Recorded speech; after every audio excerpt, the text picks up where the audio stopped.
everybody. Welcome to another MCU episode of Games My Mom Found. I am Mike Albertin, and I didn't look up any quotes. Who's with me tonight? Guy in the chair, Michael K. Hughes. And I'm also the man in the chair. You can't take my quote. This is an hour. You can be forehead of security. Okay, how about this? This is my backup, and this hat gives me confidence. There you go. There you go. I didn't look up any. I didn't write down any. I forgot to do all that. I'm like, That's all right. Oops. We got your back. And we are gonna be. Oh, and before we get into the movie, Bill, do you want to mention where people can also find you? Since it should be live, but it'll be live by the time people hear this. Oh, I sure hope so. I hope there's a podcast called A Gamer Looks at 40, which will be a year-by-year retrospective of the history of games as told by the everyday people who lived it. Yeah, it's gonna. I've turned 40. I'm officially 40 this year, and I thought it'd be fun to kind of go through my life and some of the experience that I've had with games and take some other people I know along for the ride. So it'll be an interesting collection of personal stories. I have some pretty interesting ones already lined up. The first one I'm going to probably post, it'll probably be long posted here, is an account of my best friend and I seeing The Wizard when we were 9, I think it was. And it's pretty good. It goes places. So check it out. Okay. I thought you were saying The Wizard was pretty good. I'm like, Oh no, it's not. As a kid though, as a Nintendo commercial, it was amazing. You kidding me? It was awesome. I haven't seen it in years, and I don't know if I want to, I guess. That's fine. Don't need to. I think I've seen it once or twice on TV. All right, well, we are here to talk about... I forget what number this is of the MCU movies. I don't have that written down, but we are going to be talking about... 16, apparently. That's what I have in my notes. Okay, 16. Man, it's been a while. Spider-Man Homecoming / Iron Man 4. It's at least Iron Man 3.5. Yeah, I mean, I was less than I thought there was, and I remembered. Oh, yeah, a lot less. I would say Iron Man 3.3 or something, but whatever. Decimals are for losers, so fine. But I agree. It's a better Iron Man movie than Iron Man 3. Yes. I agree with that. Yes. It's a better Iron Man movie than Iron Man 2, maybe 2, but it's... Yeah, parts of 2. Yeah, debatable. I really like this movie. Spoiler alert. Oh, and as always, I should say there will be spoilers for this movie because that's what we do on this show. And if so, you've been warned. Can we go through the entire movie? Yeah. So I had not seen this movie since it came out in theaters, and I had forgotten that I had not seen it. And I was sitting down watching it last night. I'm like, oh yeah, I don't remember anything, really. And I was okay with that. Like it was fun to go back to it, having no really recollection of it. Yeah, I don't remember much of it either. A lot of it was a surprise. Let me just start off by saying, unfortunately, when this movie came out, this was a breath of fresh air. This was the first Spider-Man movie that worked. The previous movies worked to different degrees. They got a lot of things right, a few things wrong. But now we don't need it because multiverse is here. Like, I don't need this anymore. I don't need Tom Holland. Nope. I just need Miles Morales. That's all I really need for Spider-Man. He is referenced in this movie. Yep. Is he? I don't remember that. We'll get to it. It's real small, but he's referenced in this movie. The rumor for the Spider-Verse 2 is Tom Holland, Andrew Garfield, and Tobey Maguire are going to be reprising their roles as different Spider-Men. So that's for the third Spider-Man MCU movie we're getting. Yeah, that's right. I don't know. Don't do that. Just give me Miles Morales. I don't know. Suck Tom Holland into a vortex of some sort and just make it comic-y. I don't know. Is it MCU? It's like all Sony, isn't it? It's all Sony, but Spider-Man 3 movie that we're getting that they've been talking about that you just referenced is going to be part of the MCU. I think this might be the last Spider-Man movie we get in the MCU because that contract, they're not going to go much farther with it. I have a feeling the shared universe is going to be severely downplayed in that. Interesting. Oh, yeah. Because they have more rights to it now or more control than they did before, I think. Well, who does? Marvel or Sony? Sony. Okay. Because Sony, after Spider-Man blew up and these movies did so good, Sony had a lot of leg room to go with, and they almost were not going to give Tom Holland back. We were not going to get that third movie. We're not getting a fourth. We'll get a third one, and then I think they're going to be done. Yeah. So for like Endgame and even like Civil War, was Tom Holland on loan? Like again, like coming up from the minor leagues because someone, their starter got injured in the opening game. So Sony's like, fine, you can have Tom Holland for a few. It was the contract because Amazing Spider-Man didn't do very good, or Amazing Spider-Man 2 didn't do good. One of them didn't do good, and after the franchise ended, MCU or Marvel had contacted them to say, "Hey, we'll we'll produce these movies, or we'll help you direct it, and we'll give you, Kevin Feige and stuff, but you pay for it. So, but they also they kept the licensing rights or something for toys, so they kind of screwed them in one sense. There were some issues like that, but yeah, they were able to get Tom Holland or Spider-Man in 4 or 5 movies, whatever we gotten so far. And then after Far From Home, that's it. Like, then they renew the contract for one more movie, but we're not going to see him in anything else, I bet. Interesting. All right. Because, that's, yeah. Like with Venom and Morbius coming out, they want to connect those to the Spider-Man, and that's going to, like, Tom Holland might keep playing Spider-Man, but it won't be MCU movies. It'll be its own thing in the Sony world. Mm-hmm. So weird. And again, I realized it was a Sony movie only because I went to Disney Plus to try to play it. Yeah. It was not on Disney Plus. I had to fork over $3 to Amazon to watch this last night. So that's the only reason I know. So again, but we'll go into it. Michael, how were your mindset going into this one? I saw it in theaters and I was super excited because I'm like a huge Spider-Man fan, easily my favorite superhero. And came away kind of disappointed, like C average maybe, because of reasons we'll get into. And then I think we bought it when it came out on DVD and watched it then, but I probably hadn't seen it since. Okay. It's been a while. Okay. And then a quick note as the director, because again, you know me, I like directors. This is directed by John Watts, who did, before this, nothing. No one ever saw.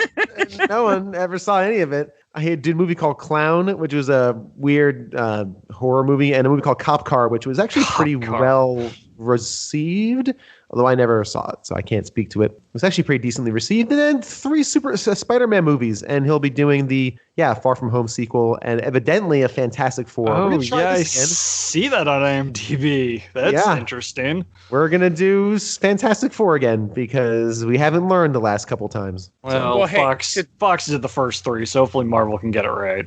I suspect they will, yeah. I'm not worried. I mean, Marvel has, hell, Guardians of the Galaxy, a team no one knew about, it was a great first movie. And there was a second one. See, that's the interesting thing. This is more of a comic book question for you guys. Isn't the Fantastic Four just kind of silly, goofy, stretchy arms and rock face? And I know Doctor Doom is important, right? He's like supposedly extremely important in the MCU. But then the rest of them just kind of, I don't know. Goofy? Fantastic Four are extremely important in the comics. I never really read a lot of their comics or gave a shit about them, but they are extremely important type character. Okay. I think the Fox movies had a lot of hand in painting that picture of them being kind of lighthearted and, like you said, goofy. But I think it's a little heavier in the comics. I would imagine. In the comics, in one of the more recent events that I read, this is still like 5 years ago, they freaking, one of their kids reshaped the entire universe because he had to. Like they control a lot of what goes on in the comics off and on. I mean, they were rejected from the comics for a long time because Marvel was mad that Fox had them, so they just stopped writing their comics and got rid of them. But they're a big part of comics. They're the first family. Okay.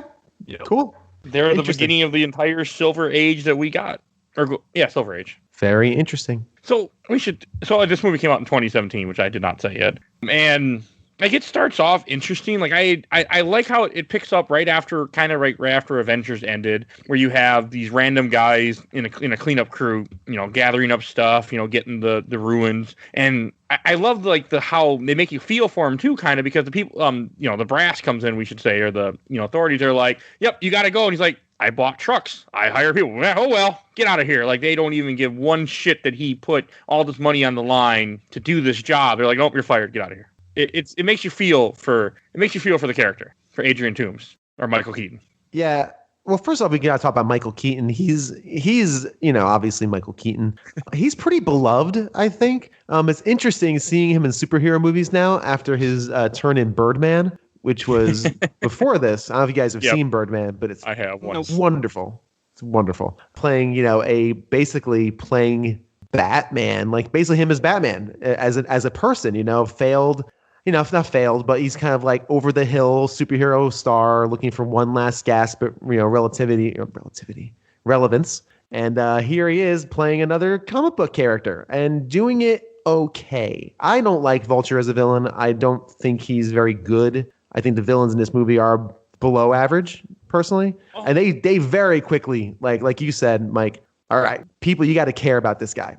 Start caring, because we don't have a lot of time to really spend on these villains. This is about Spider-Man growing and Peter Parker growing into his hero role. So these guys are very minor. But this is effective, right? Working class guy, a bunch of guys cleaning up scrap, alien tech from Siglovia, whatever it was. Was it like Ultron this tech? is Chitauri, but they also Chitauri mention Sokovia and Lagos throughout this movie. Yeah, so this is just Chitauri tech, after all the destruction from, I guess, the first Avengers, right? Yep. That's what I'm assuming. Avengers. Yeah, so I placed it right because you have the destroyed Stark Tower, or Avengers Tower. And then, he loses his gig, and he decides, I have a family, got to protect them, got to provide for them. How do I do that? And we'll get on to how they do that in a bit. I mean, I just can't believe I actually like this movie makes me like Vulture. Vulture is one of the dumbest Spider-Man villains, well, one of the ones that I know of that I don't like at all. And I posted a picture of his normal costume where he's just a guy in a green jumpsuit looking thingy with feathers. And they made the Vulture cool in this somehow. Yeah, he definitely looks awesome in this, which is a big task. Like you said, he looks like such a goofball in that old costume. Yeah, even in the Spider-Man cartoon, he's cooler, but he's not that cool. Like, he's never been a character that I would have been like, okay, Vulture. Like, even the Spider-Man game made him look cool in 2018, but I thought this made me actually like Vulture for the first time ever. Yeah. Visually, he's very cool, especially when he gets his suit on and the wings, all the tech, is very, very cool. I do like the fact now that I'm looking at this picture you posted of a man in a green jumpsuit with a stupid fluffy feathers around his neck. I do like how they incorporate that into his bomber jacket. He's got that kind of fringe around the neck. It's definitely an improvement. You couldn't have gone with this silly idiot. It would not have worked in 20. No, we went past this guy. But yeah, no, that's pretty cool. I just don't. We'll get into why I don't think he's terribly good. And Michael Keaton's an excellent actor, so he does his best with, I think, is a pretty minor role. But yeah, and then you have the nasty lady come in, say, "Get out of here!" Government thing, move it. And yeah, I like it. I like how that whole thing goes, and then I like how then it shows they kept some of the items, and then it jumps 8 years later to what's been going to Spider-Man. Or no, 8 years later to them building weapons, I think. Yeah, it sticks with them. They're basically building weapons, kind of like just. Now this is like 8 years later, and is this when they decide to use the Chitauri tech? Like, no, I think they've been using it. Yeah. Because if you look at the wings that he has, they are powered by Chitauri orbs. That's for the rotation and everything. Because there's a little scene earlier where you see him. When Sheldon keeps some of the weapons, that they have a little gyro thing, the tinkerer guy in the back has made and has running, and then you see it, 8 years later when you have the giant wing. So they've been doing this for a while, is the way I took it. That's right. Yeah, that was the piece I missed. Yeah, because right after they're kind of sitting around saying, all right, well, I guess I'm going to go find something else to do. And then the one henchman says, hey, we still have a truck of this stuff that we never dropped off. And Michael Keaton says, keep it. I'm sure we can do something with it. They have Tinkerman. Next thing you know, he's flying in with his giant suit, and business is a booming. They're making weapons for all the local no-goodniks. I also think it's interesting how no one's been bothering them, but it also kind of fits with like what was going on with the Avengers during those 8 years after the first Avengers movie. They're busy chasing after Hydra. Hydra, S.H.I.E.L.D. falls apart, so they don't give it. They're busy, got other things to worry about. They're not concerned with what's going on in New York with the people with weapons. Yeah. So this is after, like you said, it's after Ultron, because they mentioned in one of the classes, they're talking about the Sokovia Accords. Yeah. So they're like, a lot of them are probably even in hiding at this point. Yeah, I think actually at some point in the school, again, we'll get there, the gym teacher is like, and this Captain America, yeah. And he goes, yeah, I think he's a war criminal now, but who knows? So do your sit-ups. I got to show you these videos anyway, by law. Yeah, it was very funny. But see, I think, and that's what this movie works. And this movie works on the level that's very small scale. It's a small scale movie with small scale stakes that allows the character to kind of grow. And of course, at the end, there's a lot bigger stakes. But at the end, they're still only hunting down one crate of stuff that'll set them up for the rest of their lives in, again, arming local criminals with these high-powered weapons. So these guys are pretty small time. So why would the Avengers care? Like, why would anyone care? Like, yeah, these guys are, doing bad things, but we also have a giant AI-controlled robot lifting entire cities into the air. I mean, there's only 8 of us, so I don't know. Y'all just figure that out. A lot less than 8. Yeah, exactly. But this is pretty cool. And then we Then we go to Berlin. Where was that? We go to Berlin. That was cool though. Like when it shows Peter making the movie, like he's sitting in the car, he's like, "Oh, hey, we're look here," and Happy's like, "No one can see this, right?" That was cool. That's a cool introduction to Peter, and also to kind of like fast track what happened in Civil War, like to show the events, and like it's all within a couple minutes that they do it. But I thought it was a really interesting way to do it. Even before this, after they show Vulture and before they cut to Spider-Man, we get the Spider-Man themed Marvel card. Yes. Playing an updated version of the original 60s cartoon theme. It's neat. Okay. Yeah. I caught that too. Yeah. I heard it, but I didn't click what it was. I just I recognize that. But I thought it was the animated cartoon from the 90s, not the 60s one. No, I think it's the 60s one. Yeah. Yeah. I love that reintroduction to Tom Holland, who, again, we probably mentioned this in Civil War, but he is so good in this role. He was almost born for this. Yeah. It's amazing that someone finally decided, hey, let's actually cast a high schooler to play the high school aged superhero. Like, I don't know, Andrew Garfield was probably mid-20s when he played that role, and Tobey Maguire was basically, 40. So you're not completely wrong. They were way older than they should have been. So I love this reintroduction. Introduces him as excited as a kid. He's a kid and just fun and funny. I love Happy as his like handler and caretaker who doesn't want to do this and babysit this kid. He's used to dealing with, men and women, adults. And he's got to babysit this kid and get him ready. That's just cute. It's a very fun opening and good tone setter for what we're going to have.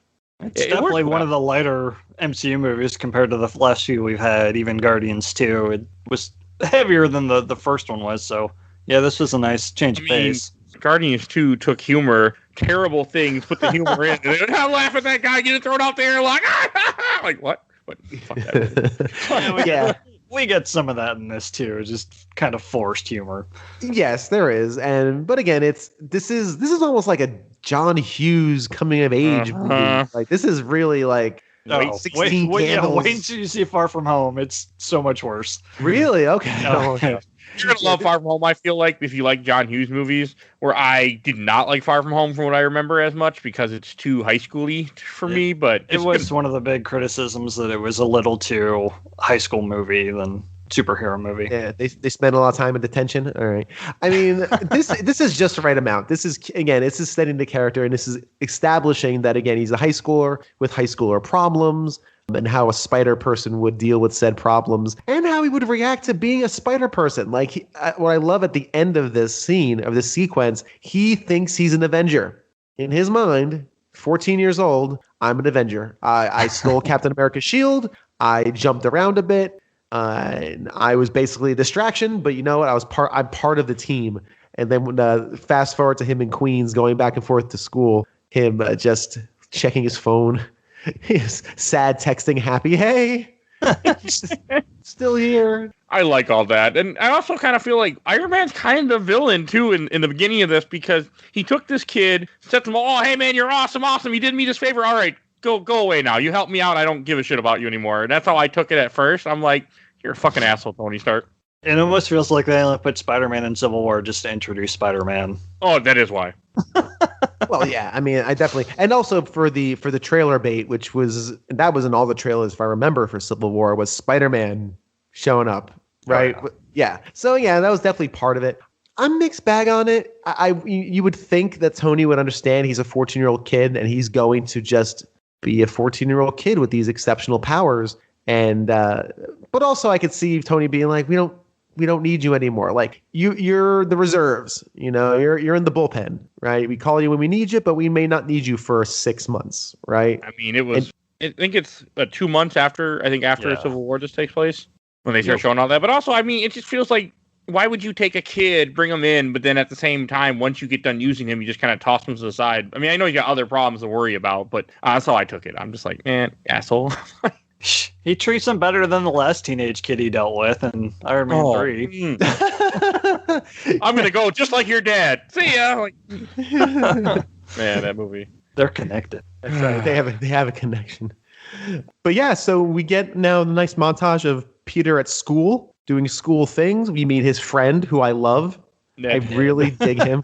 He's not. He's from Miles Morales' run. That character. They just took a different character and morphed it into Ned essentially because they don't have. They didn't want to do Miles Morales right now. Is he supposed to be like Genki? Yeah, that's it. Okay. It is Genki. Yeah, makes sense.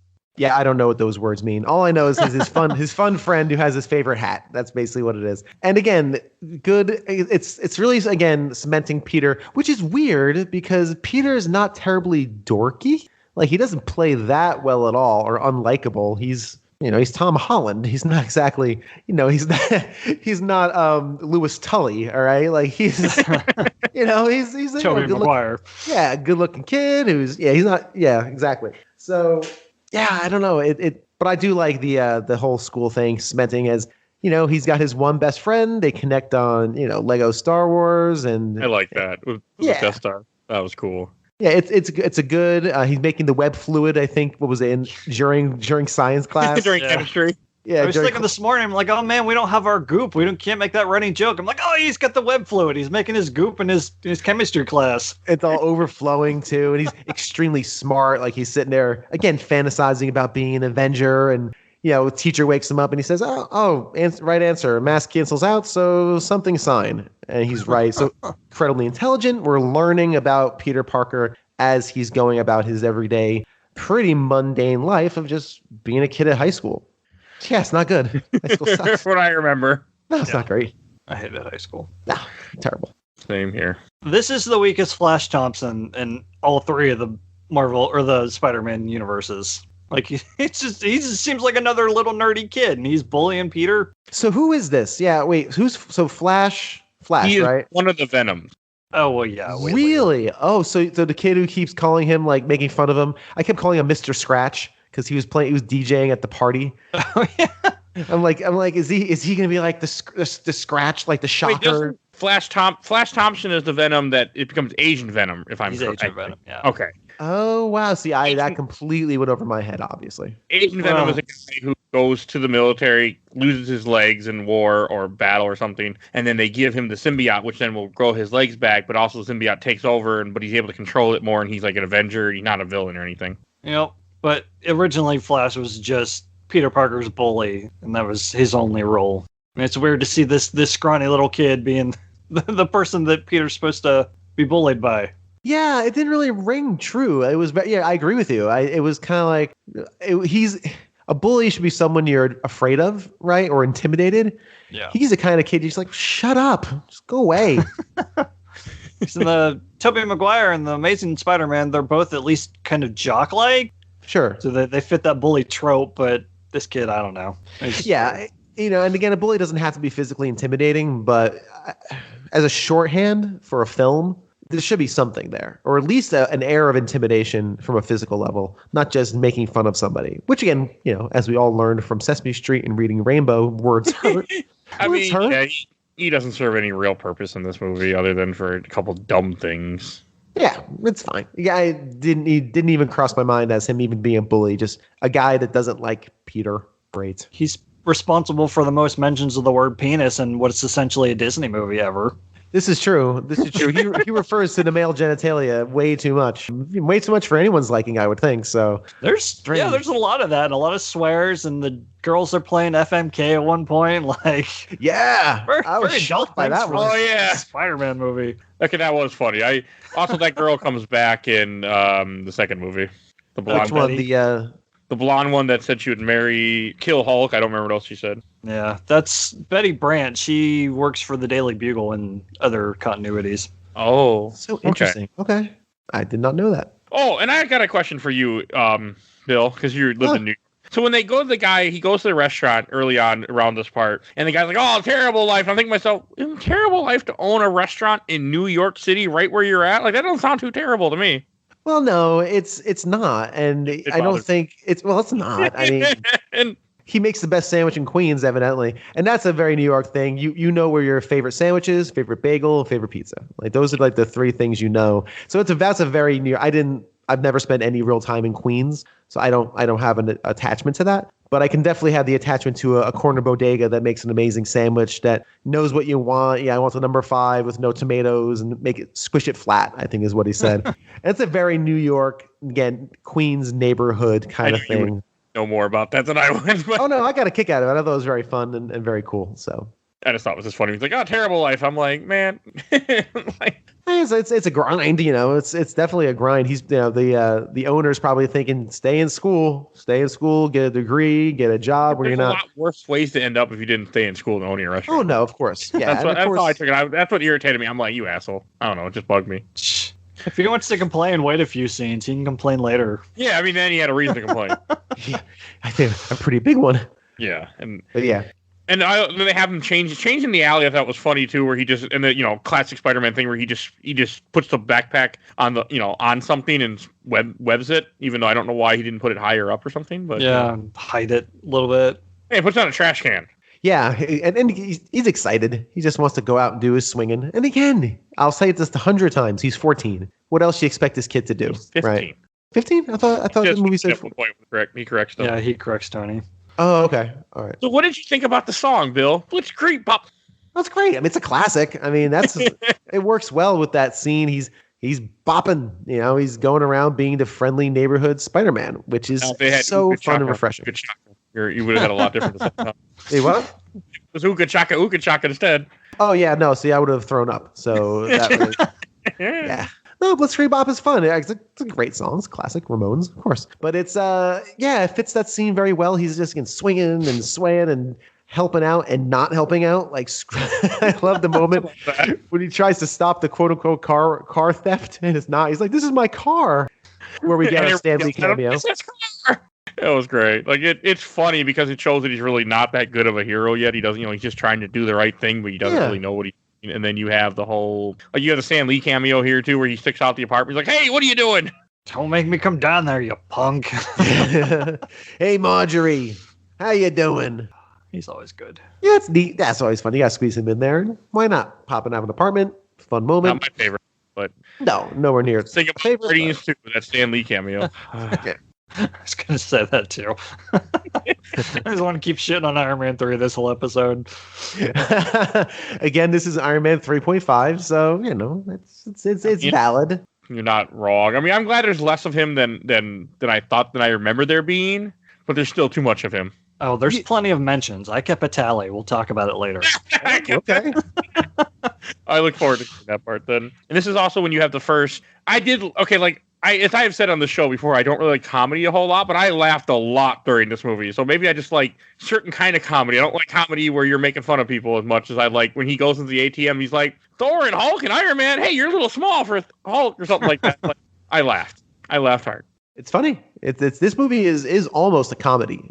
Yeah, it's almost a comedy. They got down the quips right, because Spider-Man is always a quipping hero, and it works for the character to be making smart-ass remarks and not... And none of them go on too long. They're all like really quick, and you're back onto the movie. It's not like, we're going to spend 2 minutes making this joke about how he's in love with Gamora. Like, there's none of that. And laughing so loud and obnoxiously. Yeah. I mean, well, Guardians humor is built off of uncomfortability and awkwardness. And again, people being a fish out of water, especially Drax. So that's just a different type. This is just punchy quips, like you said, Mike, where, yeah, it's just punchy quips and creating a humorous tone as opposed to putting jokes into what's, for the most part, a relatively serious-ish movie. So, yeah, it's different tone. I really like the ATM robbery where he's getting his ass kind of beat a little bit by the weapons. He gets the gravity thing, like, and then they just wreck everything. Like, I thought that was really cool. I really liked it. Yeah, this is Spider-Man jumping in over his head. He being a 15-year-old, he thinks he can conquer the world. I beat Captain America, which Iron Man, of course, at the end says he could have destroyed you if you wanted. Like he was letting you off easy there. Let's relax on your ego. He's a good person.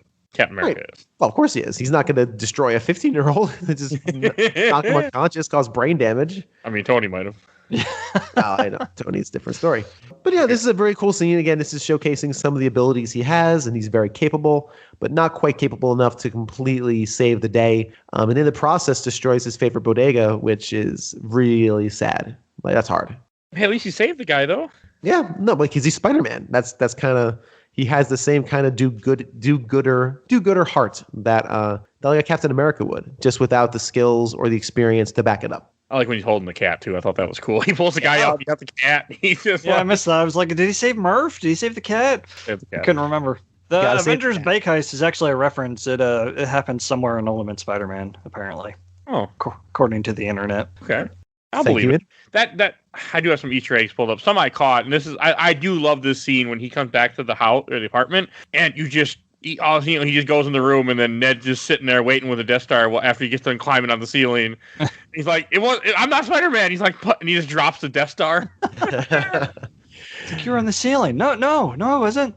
It's really great. It's a good discovery moment for Ned. I love how Peter Parker is like, no, I wasn't on the ceiling, dude. Clearly, you were on the ceiling. I saw you on the ceiling. And you're wearing the suit and everything. Like, you're the guy, and I love how you're the guy from YouTube. Like, that's how they all reference him. Like, I love that. Yep. That cracked me up all the time. That's always the guy from YouTube. And he takes off the suit, and May comes in. Like, we're gonna go to dinner. Maybe put some clothes on. Like, what the hell are you guys doing in here? You're just in your boxers. Some kind of line, but I'm glad they didn't. But I was like, okay. And how good is Marissa Tomei in this? Like, she's always good. Fantastic. And good. I'm glad we got away from the Aunt May who's 110 and we went to an Aunt May that made sense. Like, I'm happy that we got away from that. Yeah, and she portrays her character so well as she's trying to be a mother figure, although she's not a mom, right? So she's trying to let him just be a kid, but is maybe doing too much of that, too much allowing him to leave in the middle of the night and be out all night and sneak back in. Yeah. And she kind of alludes to her past as well. Like she said, I used to sneak out. I used to go to parties. And I think I turned out okay, Especially towards the end, she gets exasperated as any concerned person would. Like, what is going on? So it's interesting kind of to see her, her teenage son in his boxer shorts with his friend. Put some clothes on if you want to come to dinner. So, yeah, it's a very good performance. It's got a lot of layers to it that you wouldn't expect. She's so good though in this. Like I also love how they do it a lot in the second movie too. They keep making reference to how hot she is too all the time. Like that. Yeah, a little too much. Like the writers or the director, like I think they've got some kind of weird infatuation with her. Yeah. It starts from that opening montage of them recording the message for May, and Tony's like, "Hey May, what are you wearing? Something skimpy?" Like, wow. Yeah, it gets a little weird, but I'm just happy that we get younger. Each time we did Spider-Man, we get a younger Aunt May, so I was happy about that. I love the meme that says, like, in the next iteration that she's going to be like a child and he's going to be an embryo or something. Tobey Maguire was like 28 or so when he did Spider-Man 1, by the way. That high school age. Oh yeah, exactly. He pulled that off. He's got baby face. First, Tom Holland, I think, was 9 because he's 24 now, so.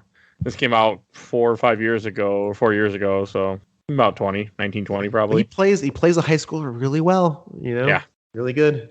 I have to look up Andrew Garfield, but and then you have Ned questioning him constantly after he finds out. I was like, well, can you do this? Can you do this? He's like, Ned, stop. I like that. Can you lay eggs? Can you lay eggs? Yeah, I know. This was a little annoying, but it's annoying on purpose because now you're in the shoes of kind of Peter here, where Pete's like, shut up about it. It's supposed to be a secret. But again, kids, he can't keep it in. He's just brains don't work properly. They're wired weird. I'm excited. I mean, I'd be excited. About my friend was, had powers. His best friend is Spider-Man. Like, you kidding me? Yeah. Can you control an army of spiders? Some of those are references to things in the comics, like the Venom thing made me think of Miles Morales because he has a Venom type ability. Oh yeah, I think those are all references to other things that I didn't really make sense. But I mean, the spider thing, I was thinking of Ant-Man. Yeah, or Swarm as a villain, like comprised of nanobots. God, it sounds familiar, but I can't place it. I'm okay with that though. Yeah, and.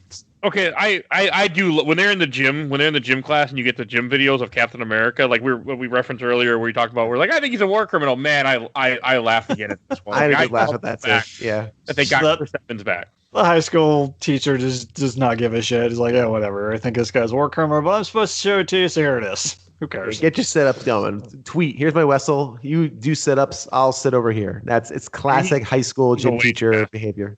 Is he the same teacher that's in detention later? Yep. I think so. Where are you going? Come back. Whatever. Not give a shit.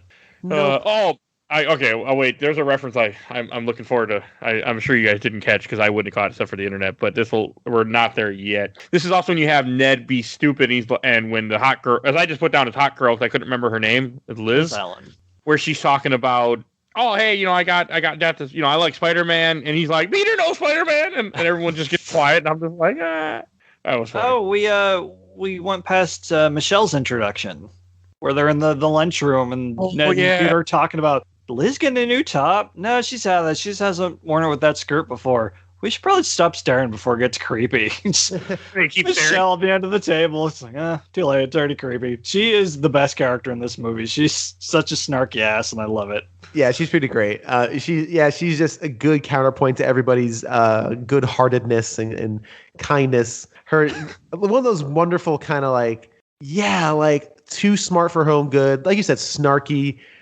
Very full of herself, but yet very honest and usually right, usually correct. Like wise beyond her years. Like she's too mature for this, and she realizes high school is really pretty much garbage. Like it's bullshit. Like there's no permanent records. No one really cares until you get out into the world, and she kind of realizes this. So it's like, I'm just gonna read my book and just go with the flow, and I could give a shit about anybody else in this building. You like me or don't, I don't care. So there's something very refreshing about that, contrasted with Peter and Ned, who desperately want to be, in this kind of, not just in the in crowd, but, kind of longing for that sense of belonging. I like her, and I like her a lot more in the second movie. Yeah, she's pretty great.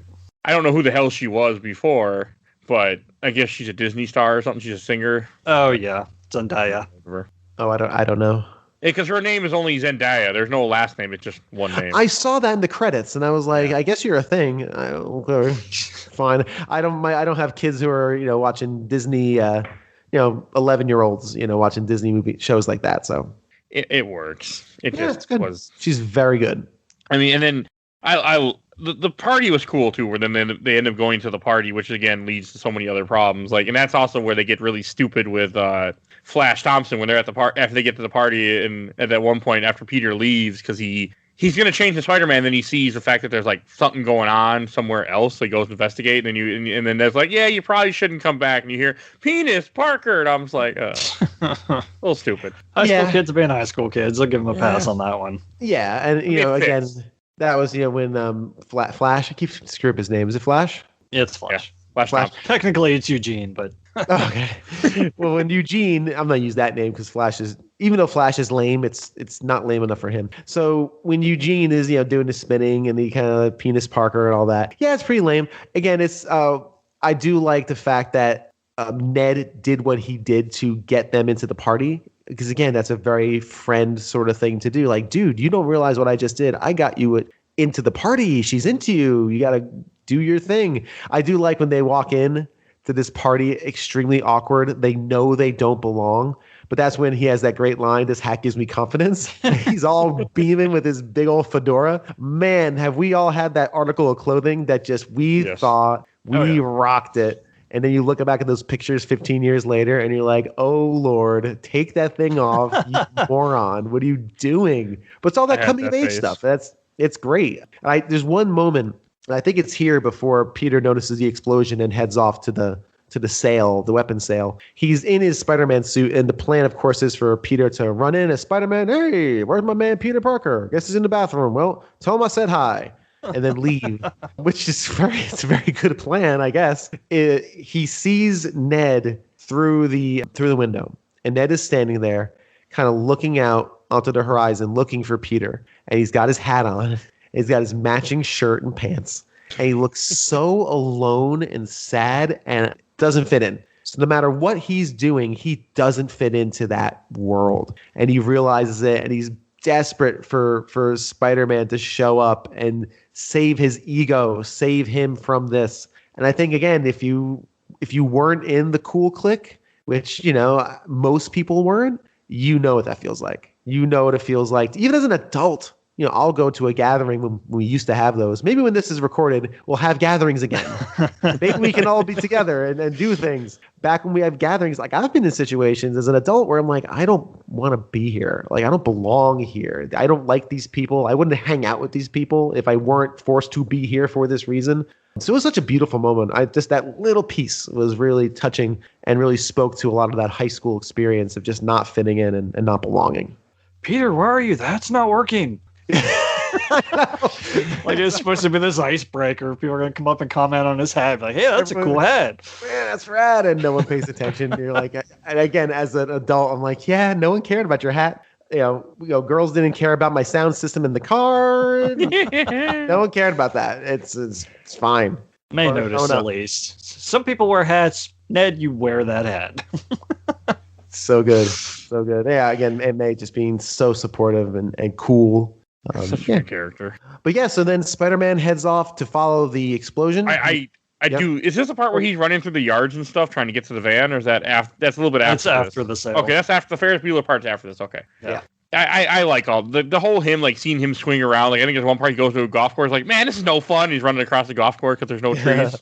I wonder if it was a callback to Ned's. Like, how far can you shoot your web? If I were you, I'd just go to the top of the building and shoot it as far as you can. And you see him standing in that open field, just nothing. I mean, could have been.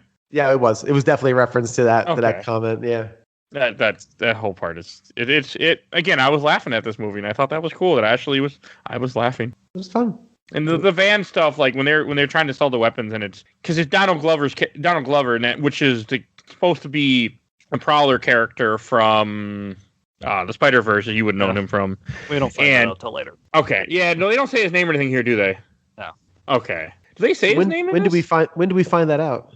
Karen, when they do the facial recognition, she labels him as Aaron Davis. Okay. Oh, and that's when he says, "I have a nephew." Yep. Good stuff. Interesting. Oh, wow. They hid so much stuff in here for people that were not me. That just completely. Now I know who Prowler is from Multiverse, right? Mm-hmm. But wow, I didn't put two together. I just kind of squinted and went, "Is that Donald Glover?" No. And then you see him again. I'm like, "James, is that Donald Glover?" She's, "Yes, it's Donald Glover." Okay. I look forward to seeing him as a Lando someday in that Star Wars series we're getting. But he's a good actor. Yeah, he is good. He's a good musician, talented guy. I mean, the sales part cool. You have the guy that's shooting off the weapon for no reason, just to be, just because they don't give a shit because they've been doing this for so long and they feel very confident that they're fine. And the guy that shoots off the gun, the one he has a gauntlet. He's essentially this version of the Shocker. Yeah, because he's got his stupid jacket on with the yellow sleeves. But he doesn't have the helmet. I want the face mask of Shocker. I like Shocker a lot. He's a character I really like for some reason in Spider-Man. Oh, don't read Ultimate then, because he's just a joke character in that. I think he's a joke character in the first place. Oh yeah, that could be. Yeah, sorry. I know. I very throwaway. This villain again. When he had the hand on, I didn't realize. I figured he would be a comic book character, and then of course towards the end of this, when the van, we should probably talk about the van chase because it's very interesting and fun. When he gets back and Michael Keaton refers to him as Shocker. I'm like, okay, I guess there's a person named Shocker. It's fine. Calling yourself the Shocker. The Shocker. Okay, great, sure. But this is a cool little scene where Spider-Man again is trying to bite off a bit more than he can chew, even though he's very capable and handles the situation well. There is a very cool moment where they hear something and they think, okay, who'd you bring here? Like, who'd you bring? And I also love how Donald Glover is not looking to destroy alien Chitaris. Like, he's just trying to, get something for stick-ups. He even says, he's like, I'm not trying to like blow up worlds or anything. I'm just want to hold something I can hold somebody up with. Yeah, and just do some small-time crimes. So again, this is small stakes. And even though, of course, a stick-up is terrible, right? Obviously, no one wants to be involved in a stick-up. That's not what I'm saying.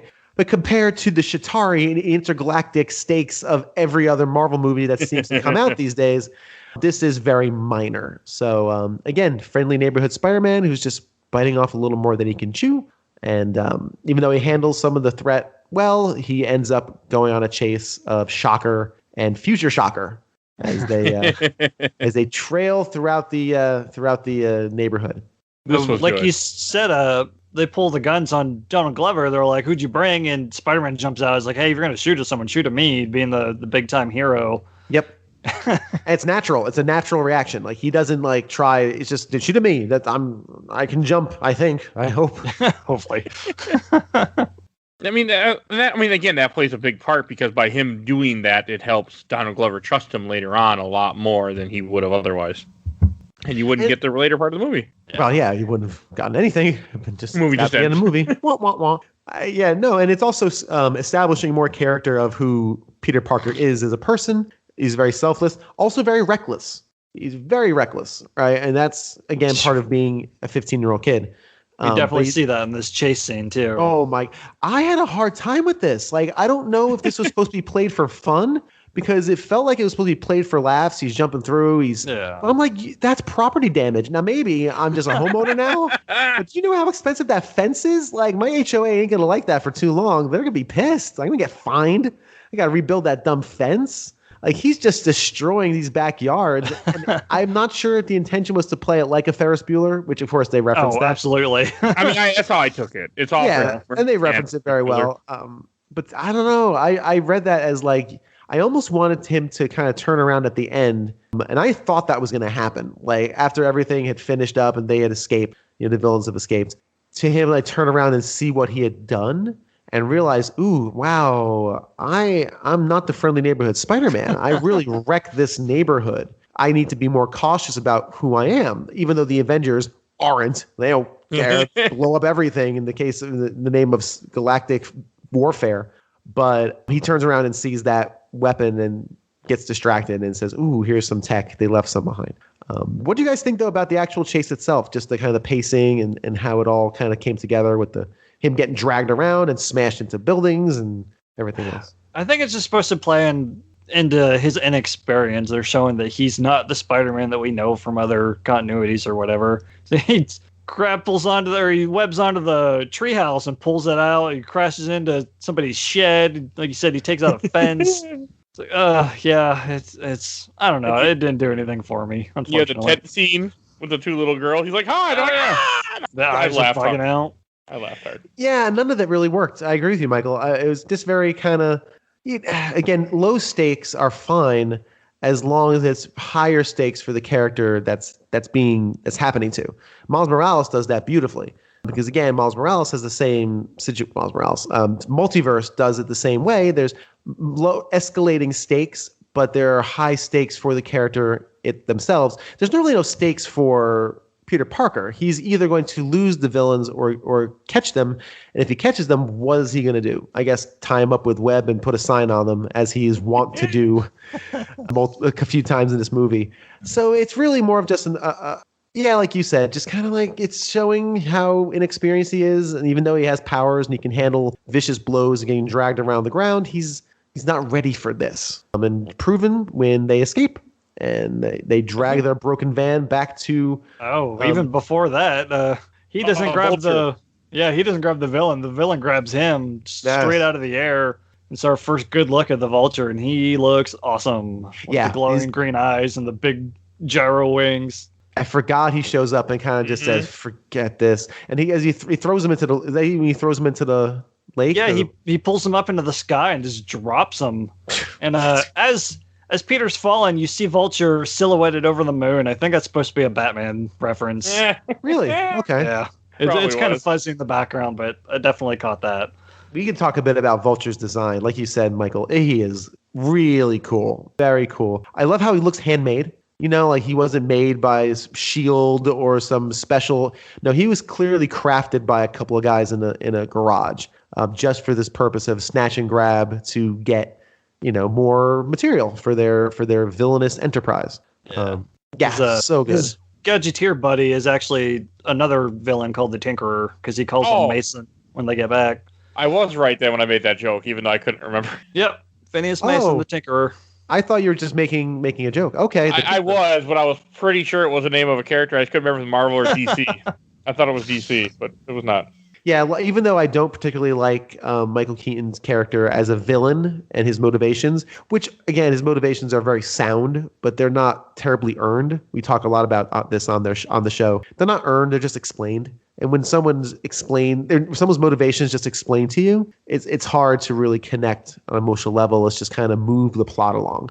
So as a catalyst for this movie, he's fine. And again, his design is super cool. But as a villain, he's just a low-level thug, basically. He's like mid-tier thug. He's just trying to gather scraps for his local enterprise. It's actually what a lot of Spider-Man villains start out as. Like a lot of the more common ones, like Sandman and Shocker, they're just thieves. They're just trying to steal things for their own personal gain. They're not out to rule the world or destroy everything. They just want money. Is Green Goblin the same way? I can't. No, he's crazy, man. He wants power and to destroy things. So once you get to like the Doc Ock and the right. Green Goblins, they escalate. Okay. Because I think this would be considered like a Vulture. Well, I'm trying to think if Vulture would be considered an A-list or a C. He might have been more of a C-list villain or something at the time. He was in the first Sinister Six, I think. So he's up there. He's probably B. So he's in the middle. Okay. And that works. You don't want new Spider-Man going against Doc Ock and one like that. Let's start him off, in the minors, and then we can move up to the majors, of which he does in Endgame, in Infinity War. Yeah, well, I think part of it too is they didn't want to reuse any of the villains that have been in previous movies, so that's fair. Like who's next on the list? Well, who was that stupid ice person in was Amazing Spider-Man 2? Was that it? Oh, ice person. Electro. Yeah, you don't want to reuse him? That's awesome. God, that wasn't Electro. I don't know what the fuck that was, but that wasn't Electro. I remember. Electro, that's it. Okay. I think Jamie Foxx is supposed to be in that next one as Electro, so really, we'll see. Character. It's it's not the worst character in the world. Okay, yeah, that's how little I remember of Amazing Spider-Man 2. I thought he was. That movie is garbage. Not good at all. I really liked it though when he was like 7 or so, but I'll allow him coming back just because it seems like they're setting up Sinister Six in this next movie. So whatever. Yeah, they probably are. Since we've had 7 Spider-Man movies now, it's about time they get around to it. They were supposed to. We were supposed to get a Sinister Six movie without Spider-Man before the main Spider-Man failed. See, that worked for Venom. Did that second one ever come out? Venom 2 is coming out. Jeez. Soon. I don't remember when, but it's not that far away. Yeah, I can't keep track. Let there be carnage. I can't be bothered with seeing what's cooking. Just bring the meal out and I'll eat it like everybody else will. June 25th, 2021. Yeah, so we get it this year. I've yet to see Venom for some reason. I didn't see it. I mean, I've seen enough of these movies. Like I will see it. I just never have for some reason. When it came out, people compared it a lot to the mid-2000s superhero movies like Daredevil and Ghost Rider, so if that tells you anything. Ghost Rider 1 was good, from what I remember, but not when I rewatched it. But good in quotations. Not to get too far afield, because we probably have to get back on track, but I really want the web series of Michael K. Hughes reviews films based on guttural sounds. Just like Age of Ultron. Oh, yeah. Spider-Man, Amazing Spider-Man 2. Do I do that a lot? It sounds like I do that a lot. No. You might have done this the first time. I really don't know. But I do enjoy it. I think they can be little 20-second YouTube videos. It'd be pretty great. It's like, okay, here's my review of Venom. Thank you for joining me. You could get those done over a weekend and farm that out once a week for the next 6 months. It would work though, surprisingly. TikTok videos. Yes. Whole DVD case. Ugh. And then this is also when they get dropped in the ocean, the Iron Man armor that ends up saving him, which I was okay with it. I mean, this is what starts the whole getting, and I like how he's like, "Oh, thanks for coming." He's like, "I'm not here," and then it's his empty armor. That was cool. I like that the armor's modeled after his ultimate Iron Man armor. It's pretty cool. Oh, I didn't catch that. That is neat. I know this is actually serves a couple purposes because again, it shows that Peter Parker has to be saved, right? And it also shows that again, Tony Stark, still a bit of a dick, doesn't come himself, brings his robot, and actually comes back later after the ferry scene where Spider-Man, he's even like, you don't even show up, you don't come yourself. Of course, at that time he does, but it's definitely kind of one of those things where Peter needs a mentor for this. Again, he's not ready, but he needs a mentor to help. Iron Man, Tony Stark is supposed to be that mentor, right? Because you got him into this. Tony Stark does not know how to be a mentor. It's not something that comes naturally to nearly anybody. And even Tony Stark said, I'm trying to figure this out. I don't know how to do this, but you need to not have the full access to this thing. You're still in training mode. You're still in, babysitting mode. I think that's what they call it. Training wheels. Training wheels. It's interesting. It's a good scene where, yes, he's grateful that he was saved because he was going to die. There was no chance of recovering from that. But yeah, that's an interesting relationship building scene. Tony is meant to take the place of Uncle Ben at this point. Because he definitely does in a couple movies. Uncle Ben is the mentor, like the whole with great power comes great responsibility. That's Peter's motto. That is the way he does things. Because like he says in Civil War, if you have the power to stop these bad things and you don't, then that's on you. Yeah. When Tony's doing the opposite during that whole movie. And I don't know. See, this is where I have problems with this movie, is that it's more of an MCU movie than it is just a Spider-Man movie, because they shoehorn in all this stuff. Like the opening scene is them cleaning up after the Chitauri attack. It's like they waste no time to just shove it in there. It's like, hey, this is in the MCU. Here's Iron Man. Okay. I mean, I'll bring it up now. So every time that either the name Tony Stark or Iron Man is mentioned in this movie, totals up to 43 times by my count. Wow. Wow. So many.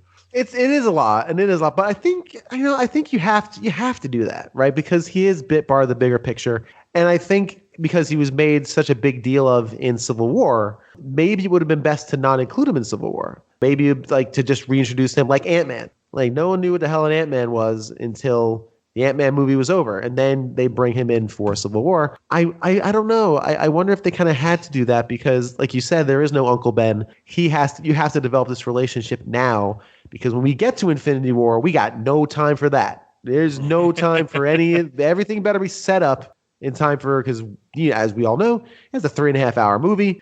And we can't make it 4. So I think it was just kind of a choice based on necessity as opposed to really filmmaking. But I see what you're saying. Yeah. In another sense of necessity, I think they did it that way instead of doing another Spider-Man origin movie, because this would have been the third one since 2001 or 2000, whenever the first Tobey Maguire one came out. And it's been kind of a running joke that every time they reboot Spider-Man, they have to kill Uncle Ben again.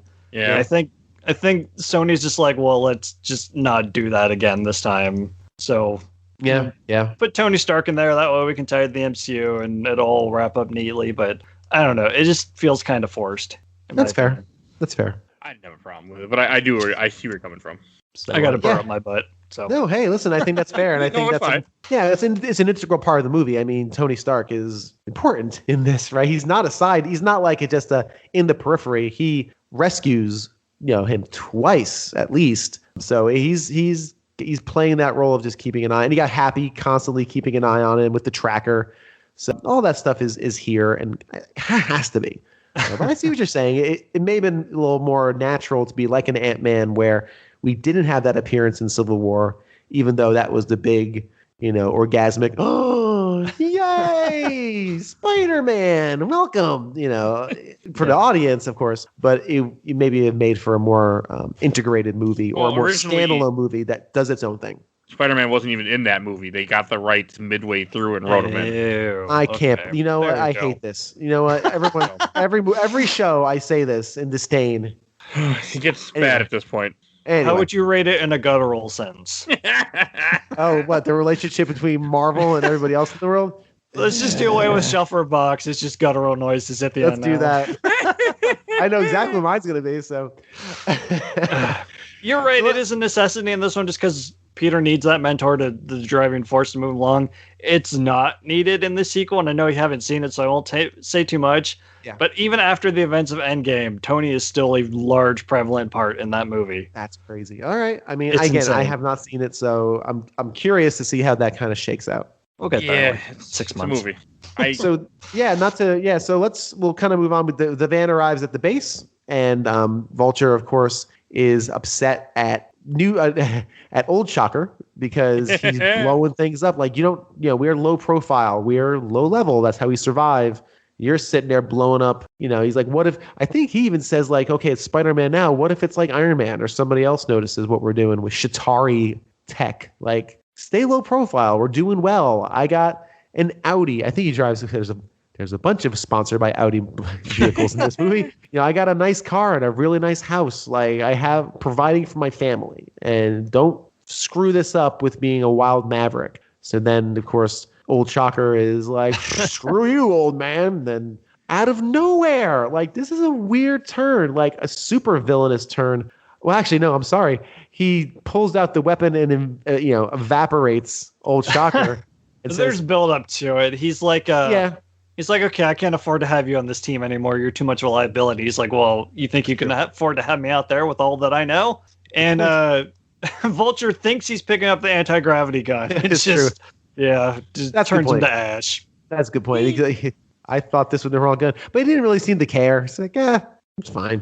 Oh well. Either way, it was still going to be a problem because that guy wasn't going to change his mind about what he's going to do. Right. He's not the kind of guy who'd be like, oh, that's right. I am being a bit of a problem. Let me change my ways, sir. Yeah. Please don't let me lose my job. Yeah, he's not doing data entry at a mid-level corporation. Like he's a villain. He's going to do what he wants. So first Shocker is apparently named Bryce, and second Shocker is actually Herman Schultz, which is the Shocker's actual comic book name.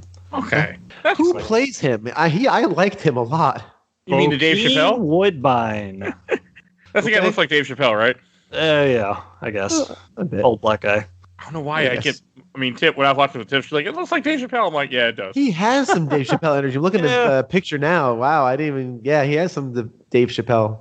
Yeah, I don't know. He's not done anything I've heard. Vulture just throws on the gauntlet. He's like, here you go, you're the Shocker now. What is this, pro wrestling? Yeah, I love that. It's a very good way of introducing a name that, let's be honest, I know y'all are comic book fans. It's a very silly name. Oh, easily. Yeah. Very silly. Yeah. Like, was this pro wrestling? The Shocker. Like, first appearance in the Ultimate Spider-Man cartoon, Peter's like, well, who are you? The vibrators? So, yeah, this was a little better than that. Yeah, pretty good. That's a good cartoon, by the way. It's okay. Spectacular's league's better than all of them put together. I've never seen Spectacular. It's so good. And his new Disney one is not good. And then he goes back to Peter and Ned, and they have a weapon that they found earlier from the van ride, and he's dismantling it in shop class. I like how at one point they make a big loud noise, and the shop teacher's reading his book. He's like, "Don't cut yourself." He goes back to reading. Don't even keep your fingers away from the blades. These teachers do not care. Ambivalent high school teachers are such a fun trope. I really do enjoy that. It also makes me upset because I work in education. I'm like, you guys should really care more. Care more. Like, this matters. But that's fine. It's a very funny trope of just the again disinterested, shop teacher just on his phone playing Candy Crush or whatever he probably is doing. And the one part that's kind of unbelievable to me is how they because after school, it looks like school had ended. You have after school programs happening, and these random two thugs go into the school looking to follow the signal from when they were messing with the weapon. And how the hell they just get into school? I mean, this is 2017. I mean, pre-2001, yes, but after 2001, I don't think you get into school that easily. No, you can't. You Back absolutely then you could not. No, I don't know either. In the 90s, you could have, for sure. Yeah, those doors are locked and they close, and they need to see ID. And you got because even in like 2000, when I was in school, like I graduated 06. I mean, we couldn't even go out for lunch. I remember in my school, they didn't let us do that anymore because they used to. But then 9/11 happened. Like, no, you stay right here. It's more like Columbine and all that too. But yeah, no, you could not do that in 2017. No, so but they do. I don't know, science, intimidation, no good Nick script. Yeah, got movie. Movie's got a movie. That's it. So they kind of look for him, and then what a kind of a weird scene. So we've also haven't really talked about how Peter Parker's blowing off everything to be an Avenger in his brain. He's blowing off band. He's blowing off his academic decathlon team. He's skipping classes. He stands by the door at 2:45 to like lunge out. So it's another great line by Zendaya Michelle. She's like. Liz is like, oh, you're quitting the team? She's like, he also quit band and whatever else. Yeah, something else. I'm not stalking him. I'm just observant. Also, the teacher of the decathlon is a character we've seen this actor before. Yeah, he's an Incredible Hulk. He's the guy that gets bribed with pizza. Ed Norton can sneak into this stupid facility, whatever. Oh my God. Okay.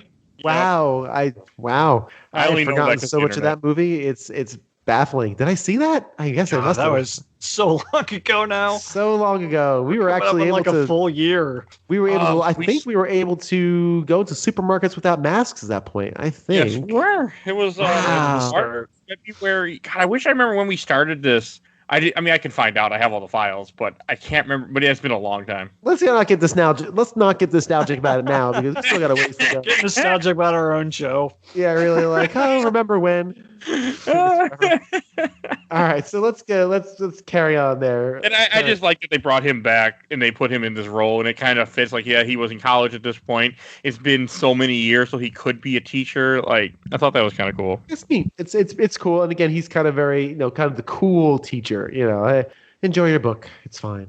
But so why does he? Because he doesn't. So he tells them, I'm not going to the academic decathlon. I have to be here every weekend, basically, so I can be available for Happy to call me into service. That's never ever going to happen. Needs him. Just in case Tony needs him for the internship. Yeah, the Stark internship.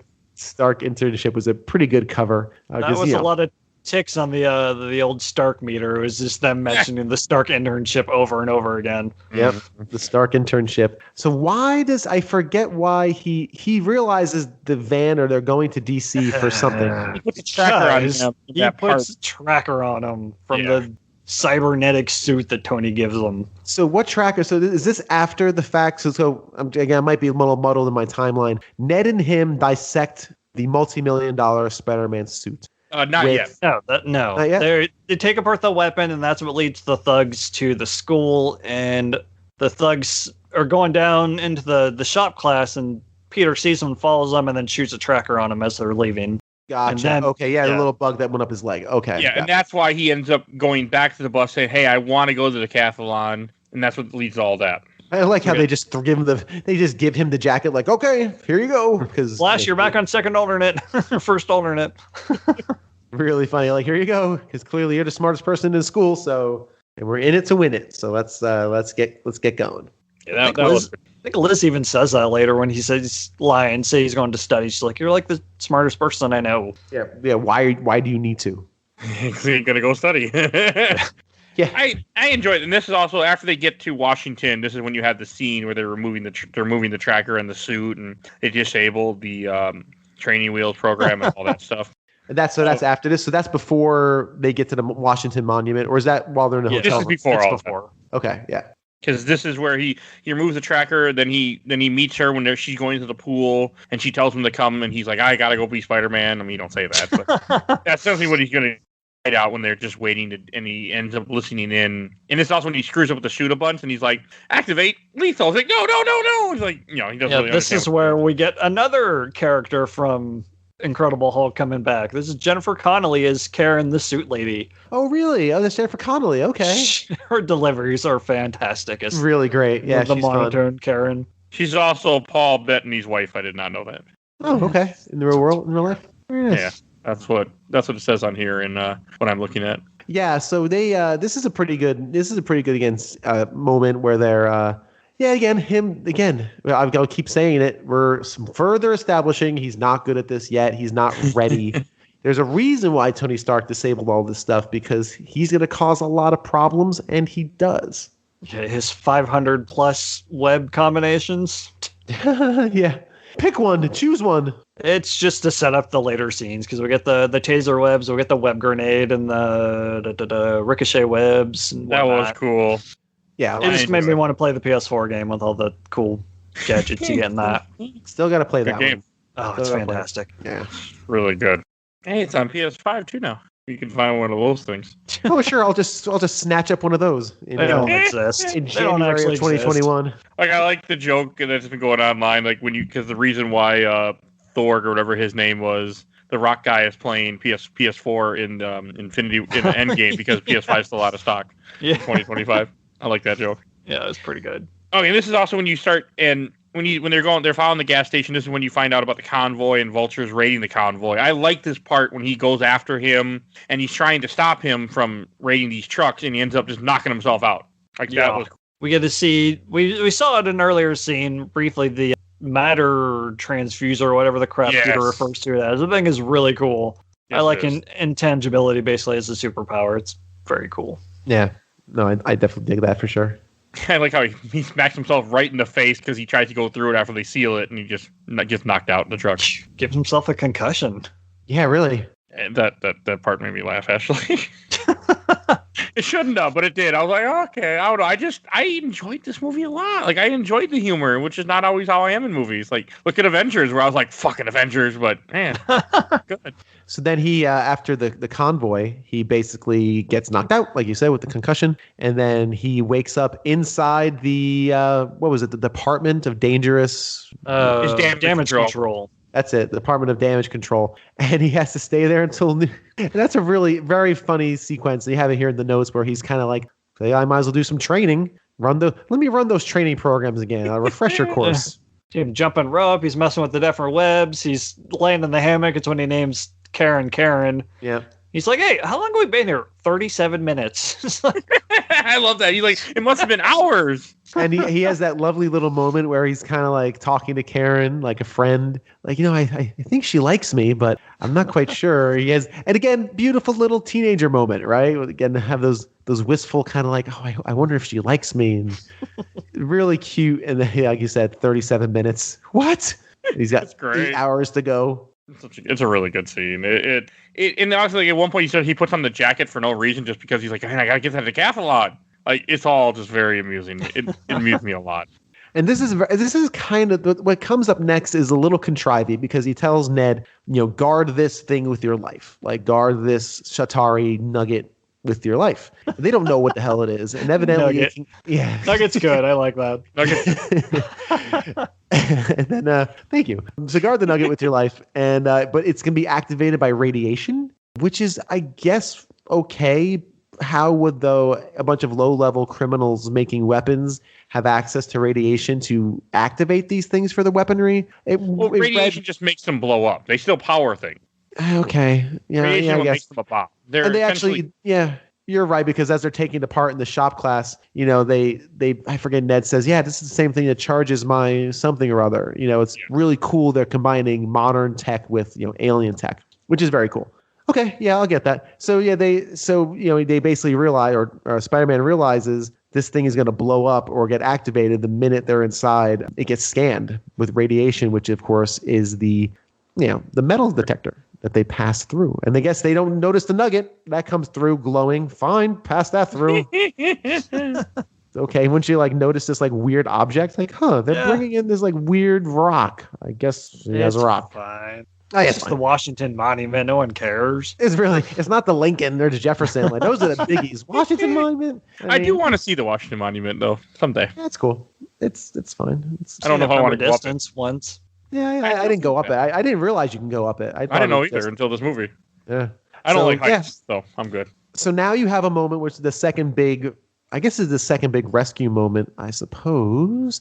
We've had our action scenes, but this is now the big escalating stakes of it. Now lives are at stake. Before it was just money. Then they escalating. Now it was criminals stealing things and doing criminal things. And now you have some lives at stake, and it's his friends just happen to be in the elevator, being led by very disinterested and awkward elevator attendant telling them the history and the height of the Washington Monument. I like that. It's very good. And so now there's your stakes, right? He has this ticking time bomb. Karen keeps telling him how long it has till it explodes.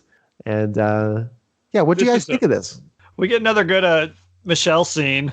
It's like, hey, you just kind of taken in from the ground? It's like, no, I don't want to celebrate something that was built by slaves. Hey, it wasn't built by slaves. Looks at the attendant and kind of does the wavy hands. Enjoy your book.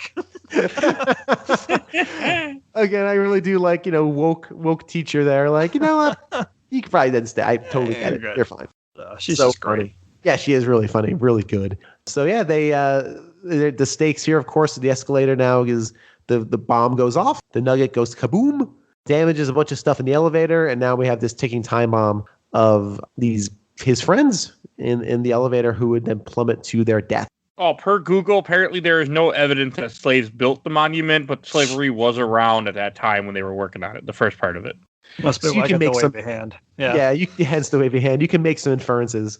Yeah, slavery was abolished in D.C. in 1862, and the first half of the monument was built between 1848 and 1854. So yeah, stands to reason. You might have been. Yeah, could have been. good chance. Could have been. It was south. So anyway, yeah, no, interesting tidbit. So basically, what do you guys think about this as far as pacing goes, and just how this works as an action scene, as a character building scene? It's fine. It's kind of weird to have an action scene like this so secluded to just the top of the monument. There's not a lot of places to go with it. So it's just a lot of him climbing up the outside and shooing away pigeons or whatever they were. I do like how he realizes, oh my gosh, I've never been this high up before. Mm-hmm. And he has this moment like, oh, wait a minute, I can't. Did I bite off too much that I can chew? And I do like also how the timer dips it dips from like 9 minutes to 2.5. Yeah. Because they're trying to leave. They're trying to escape. They're like, yeah, they're moving. They're trying to escape this thing. And most of them get out. Like, most of them have been okay. So it's not like Spider-Man saves the day for everybody. Just regular people, doing what they're supposed to do does save most of them. Of course, he does come in and save everyone at the very end. I do like his helicopter swing. That is cool. It's awesome. I don't know why those soldiers were going to open fire. I guess I don't know why. Sokovia Accords, I guess. I guess. Yeah. I guess. Yeah. It's an unregistered superhero. You haven't been registered with your owner. Happy you didn't put in the papers. Like, hey, if you see a local friendly Spider-Man dressed at you're fine. Don't worry about it. He's one of us, kind of, sort of, not really. Yeah, because he wouldn't have been, because he with the way this movie goes, yeah, he wouldn't. He's not announced or anything yet. He's not a real. So yeah, he wouldn't have been in the Accords. Yeah, just the YouTube guy. Yeah, he's just friendly neighborhood kid in Queens, helping people not get into their cars by mistake. So yeah, so good. It's our first look at Droney, the little spider emblem that can turn into a drone. Droney's it's pretty so good. cute. He is adorable. Droney's rules. Reminds me of Batteries Not Included, which dates me a little bit. No, that's great. That's it. I haven't seen it in forever. Man. Oh yeah, it's been a long time. That's okay. No opinions. We got Mike's guttural review of it, so he must not be a fan. I don't remember it. I just remember not liking it. So it's been a long time. That's what we're gonna do this whole show. That's fine. I'm glad I did that. He started something. I don't know. It's fine. We get practical use of the web pits when he jumps over the helicopter and kind of glides with them, which is kind of weird. Fine. It's old comic book thing. Oh, the little web wings he has. Yeah, it's nice to see a practical use for him, I guess. Somewhat. Yeah, so he flies around the building, breaks in the window, and manages to snag Okay, so this web shot, as he's sliding across the floor, he shoots the webbing, it ricochets off of something, and catches the elevator. Like, what? Why? Why does it ricochet off one thing and not the other thing? And I know it's just a movie thing, It's but a reflective surface. it bothered me. Yeah, it's kind of weird. Yeah, maybe. Yeah, like you said, like maybe it's. Yeah, but there's never been any limitations to that yet. So, His super sticky stuff is supposed to stick on things, not bounce off it. What's the point of your sticky stuff? Make your sticky stuff better. Must be one of the web combinations we don't know about. I had. They probably could have set it up a little better, like when they were, because again, he was making his goop in science class or in chemistry class. Could have had in his notebook like needs to be better on glass. Right. Yeah, something like better that. effect. Maybe something like that. But yeah, I get it. Yeah, that's fair. It's a nitpick, but it bugged me. That's my voice. Yeah. Whatever. It's fine. The way they hand. That's right. But he ends up saving the day. Even some good stakes here because you can tell that the web is still like slowly separating. Yeah, and I like how his web is not that powerful in this movie. Like it can fall apart. Yeah, and he even says later on, this will dissolve in 2 hours. It's a very funny bit. Which that's always been a thing. His web always dissolves at some point, I guess, just so they can say that's why you never see it hanging around buildings everywhere because it's got to go away somehow. Yeah, it's fair. Oh, and if you were curious, 2 people did die working on the Washington Monument. I was not curious. I mean, they both fell. I imagine. Well, one fell, one jumped. And I'm assuming if you jump in the elevator shaft 500 feet, I think it wasn't an accident. So. Oh my gosh! Yeah. Hey, our lighthearted podcast took a pretty tragic tone. Let's hate that. Well, Karen kind of even lampshades eyes like, oh yeah, you didn't refill your parachute, so if you fall, you'd probably die. Yeah, right. Very matter of fact. You probably This did is a the good scene. I like premonition this, yeah. episode then, huh? Did you? Lighthearted podcast. And then he's hanging upside down, holding the elevator with his feet, face to face with Liz, and Karen's like, do it, Peter, kiss her. This is your chance. I like that scene because it's Very funny. reference to the first movie. Yeah, the Tobey Maguire one. Yeah. I like how he saves Liz and then he's trying to talk. He's like, no problem. Then all of a sudden the web break, he just falls and he just goes along with it. Talking with his bad Brooklyn accent. Which, Speaking of accents, Tom Holland does a fantastic American one. Like, you wouldn't know he was actually British. It's fantastic. A really great American accent. Again, it's not a Queens, New York accent, but that's fine. No one really in this movie has a Queens accent. So it's really fun that he puts on this like New York, stereotypical voice. So they don't know he's Peter Parker. Right. Even though he just sounds like Peter Parker doing this voice. Yeah, it's good enough. It's good enough. And I know it jumped back to Vulture Base for something, but I don't remember what happened. I just, in my notes, I put Vulture Base. Can't remember. I think might just be the first time they mentioned the vacuum seal. Maybe. Oh yeah, they keep talking about that. I know it's several scenes throughout the movie before they it's like a big lead up to what's coming. Which honestly, I don't know why they didn't just do that, like plan for the sooner, because it wasn't that big of a deal. But I kind of disagree. We'll get there. And then so when you have him in detention and you have another Cap video, which is just funny that the thing about it, they just recorded these all back in like the the 40s or so. I like that. Apparently they actually recorded a whole bunch of these that we'll probably never see, unfortunately. Oh, and that all made it in the movie? Yeah, right. Yeah, I can see them doing that. It's a very funny moment with the Captain America. It almost seems like the school has given up and is allowing Captain America to provide their discipline for them. Like they've just said, they don't listen to us. Maybe they'll listen to Captain America. I mean, he's Captain America. So very funny. And it is also when you have the part where he runs away and the gym teacher's like, "Stop!" Okay. Yeah, just very dismissive. And more Michelle's like, what are you doing here? You don't have detention. So, I like to draw people in their moment of crisis. This is you. Very funny. She grew on me a lot, especially because I didn't like her when I first saw this movie, but after seeing the sequel and rewatching this movie, I like her a lot more. Yeah. So it really proved my thought pattern. And then this is also when you have him at home reviewing video about what happened, trying to figure out like where they're at or what's going on. And is this when he decided to go out? Yeah, this is when he goes after Donald Glover. Like he gets his address or something. Yeah, no, because I think he asks Karen to review the footage and find some links, and she does, and she says, "Oh, this guy was there." So that's when he goes to confront Donald Glover, zaps his hand, and and puts on intimidation voice or what? No, it was which I guess interrogation is a Batman joke. Interrogation enhancer. Yeah, I can see that. Yes, I could see that as a total Batman reference. I didn't catch that before, so but the internet funny. I love how Donald Glover is kind of like you need some practice at this part of the job. Like you're not good. And then he does recognize that, he was selfless, and he realizes that, you know what, I'm going to give you some information. I'll help you catch these guys. Cause clearly they're beyond helping low level thugs like me do stick ups. Right. So it's a good moment. And again, very funny. Peter Parker. Spider-Man doing emotive things without seeing his face is very funny. Like the way he leans on the car. And the eyes. Yeah, really funny. For this movie before it came out, the fact that they finally got the eyes to do stuff with Spider-Man for emoting. Yeah. Really so they always did it in the cartoon, so might as well try and make a practical way of doing it.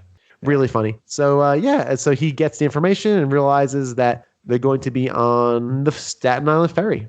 So off he goes. Oh, there's another reference to when he gets to the ferry, one of the guys at the ferry is a Scorpion. Yeah, Matt Garg. Okay, so here you go.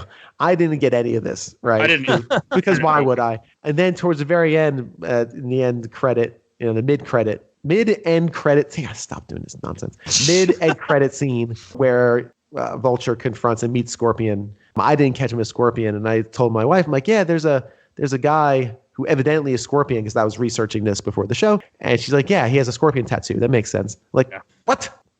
So unobservant. Oh. So yes, there's Scorpion, and is he the one that gets thrown off at the edge of the boat? Because that guy should probably be dead. I don't remember. I didn't pay enough attention. That's fine. I really like this whole part where he breaks up the arms deal. and then the FBI show up, and all that to me is just, it's a fun action scene. And it also really works with the comedy too in this movie, I felt. What'd you think about it, Michael? It's fine. It's probably the biggest set piece of the movie, even bigger than the plane later on, I would say. But it's just more lead up to having Tony come in and save the day again. So it's interesting. So is your gripe with it? And I don't want to sound reductive when I say gripe, but is your main issue with it the fact that Spider-Man's not really saving the day? It's more of just Tony bailing out of his screw ups. It doesn't feel like a Spider-Man movie, because every time it gets close to being a Spider-Man movie, they undercut it, and now it's Spider-Man teams up with Iron Man to kind of try and save people sometimes. Occasionally. I actually think that's pretty good. And I guess what my perspective is, its place in the MCU, right? Where this has to live. Because this does have to live in it. This is really, now thinking about it more, this is really a bridge movie. Now everything coming up from here until Infinity War and Endgame is setting up for the big movie. So I think if you're looking for this to be a standalone Spider-Man movie, you're going to be disappointed, because again, like you said, he never really saves the day until the very, very end. But even then, everything's low stakes. So I can see that. I think visually this is very, very cool and scary. I think I've mentioned this multiple times on the show. Water terrifies me. I don't like water. Water is the scariest thing on this planet, more than fire, more than lightning, more than hurricanes, because once the water comes, there's nothing you can do. Water is very heavy. People don't realize this. You don't want to get hit with a very big wave, because you just die. That's what happens to you. So the concept of the Staten Island ferry, which have I been on the Staten Island ferry? I'm sure I have. Is I don't know. I can't answer that question for you. Yeah, I don't. How could you? You don't have access to it. You don't know my memories. It's a very scary concept of this thing being lasered in half and separating. Yeah, I just think visually this is very cool. And I love how Spider-Man almost saves the day. 98%. 98%. 98%.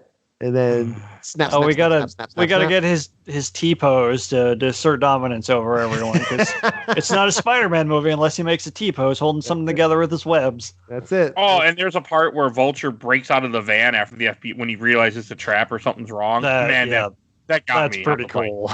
Where he just cuts through it with his wing. It's very cool. Yeah, it's very, very very cool moment. All the moments in this are pretty great. And I do like when Iron Man comes up and just saves the day. Like, although I don't know how he knew, because they removed the tracker. So how? I guess I guess he could have been monitoring the FBI chatter. That was it, because he had sent the FBI to stop it. And his thing is probably like, this is FBI shit. Like, this is FBI stuff. Like, this is not Avengers stuff. This is low level. Like, I'll call the FBI. Hey, thanks for finding this little FBI ring that's selling weapons in your neighborhood with alien technology, which is the only reason we'd care anyway. So I brought him in. We got it covered. They were going to stop it anyway. Now, probably not, because, Michael Keaton puts on his Vulture outfit and wreaks havoc, which is probably why Iron Man was waiting in the wings anyway, just in case that happened. But yeah, it's good. I think it's good to, again, more cementing. You're not ready for this, kid. Go home. And it sets up the big, right? If you're nothing without this suit, which is what he says, I'm nothing without this. And Tony says, if you're nothing without this suit, then you don't deserve the suit. This is a good scene. That's good. And that's really good of, again, Iron Man, Tony Stark being this kind of mentor figure and recognizing the gravity of this, because he's wrestled with this before. Like, he didn't earn the Iron Man suit emotionally. He made it, and he was a dude, and he did things. And then he realized over time, really with Avengers, you need to be selfless. You need to earn these things. Really like it. That's what makes it so good, though. Like, I really do. Everything with this scene, the T-pose thing is cool, and then I love the whole talk that they have, and then what we mentioned earlier, where he's like, "You're not even here," and then he walks out of the armor, because this time he actually showed up. Like, it's very, it hits you. I felt, and I think it also kind of made me like Iron Man a little bit more in this movie, where at first he's kind of just very much a dick. Not as bad as Iron Man 3 dick, but he's still a dick. And I thought it did a good job of giving him more heart towards Peter. Yeah, Tony Stark is still Tony Stark, right? He's not perfect, and that's why he's one of my favorite characters in the entire MCU, because he is imperfect. He's always wrestling between his playboy past, the shadow of his father, and this hero that he is basically now conscripted to be almost. So that's why I like, Ultron, because he's constantly saying, I don't want to do this.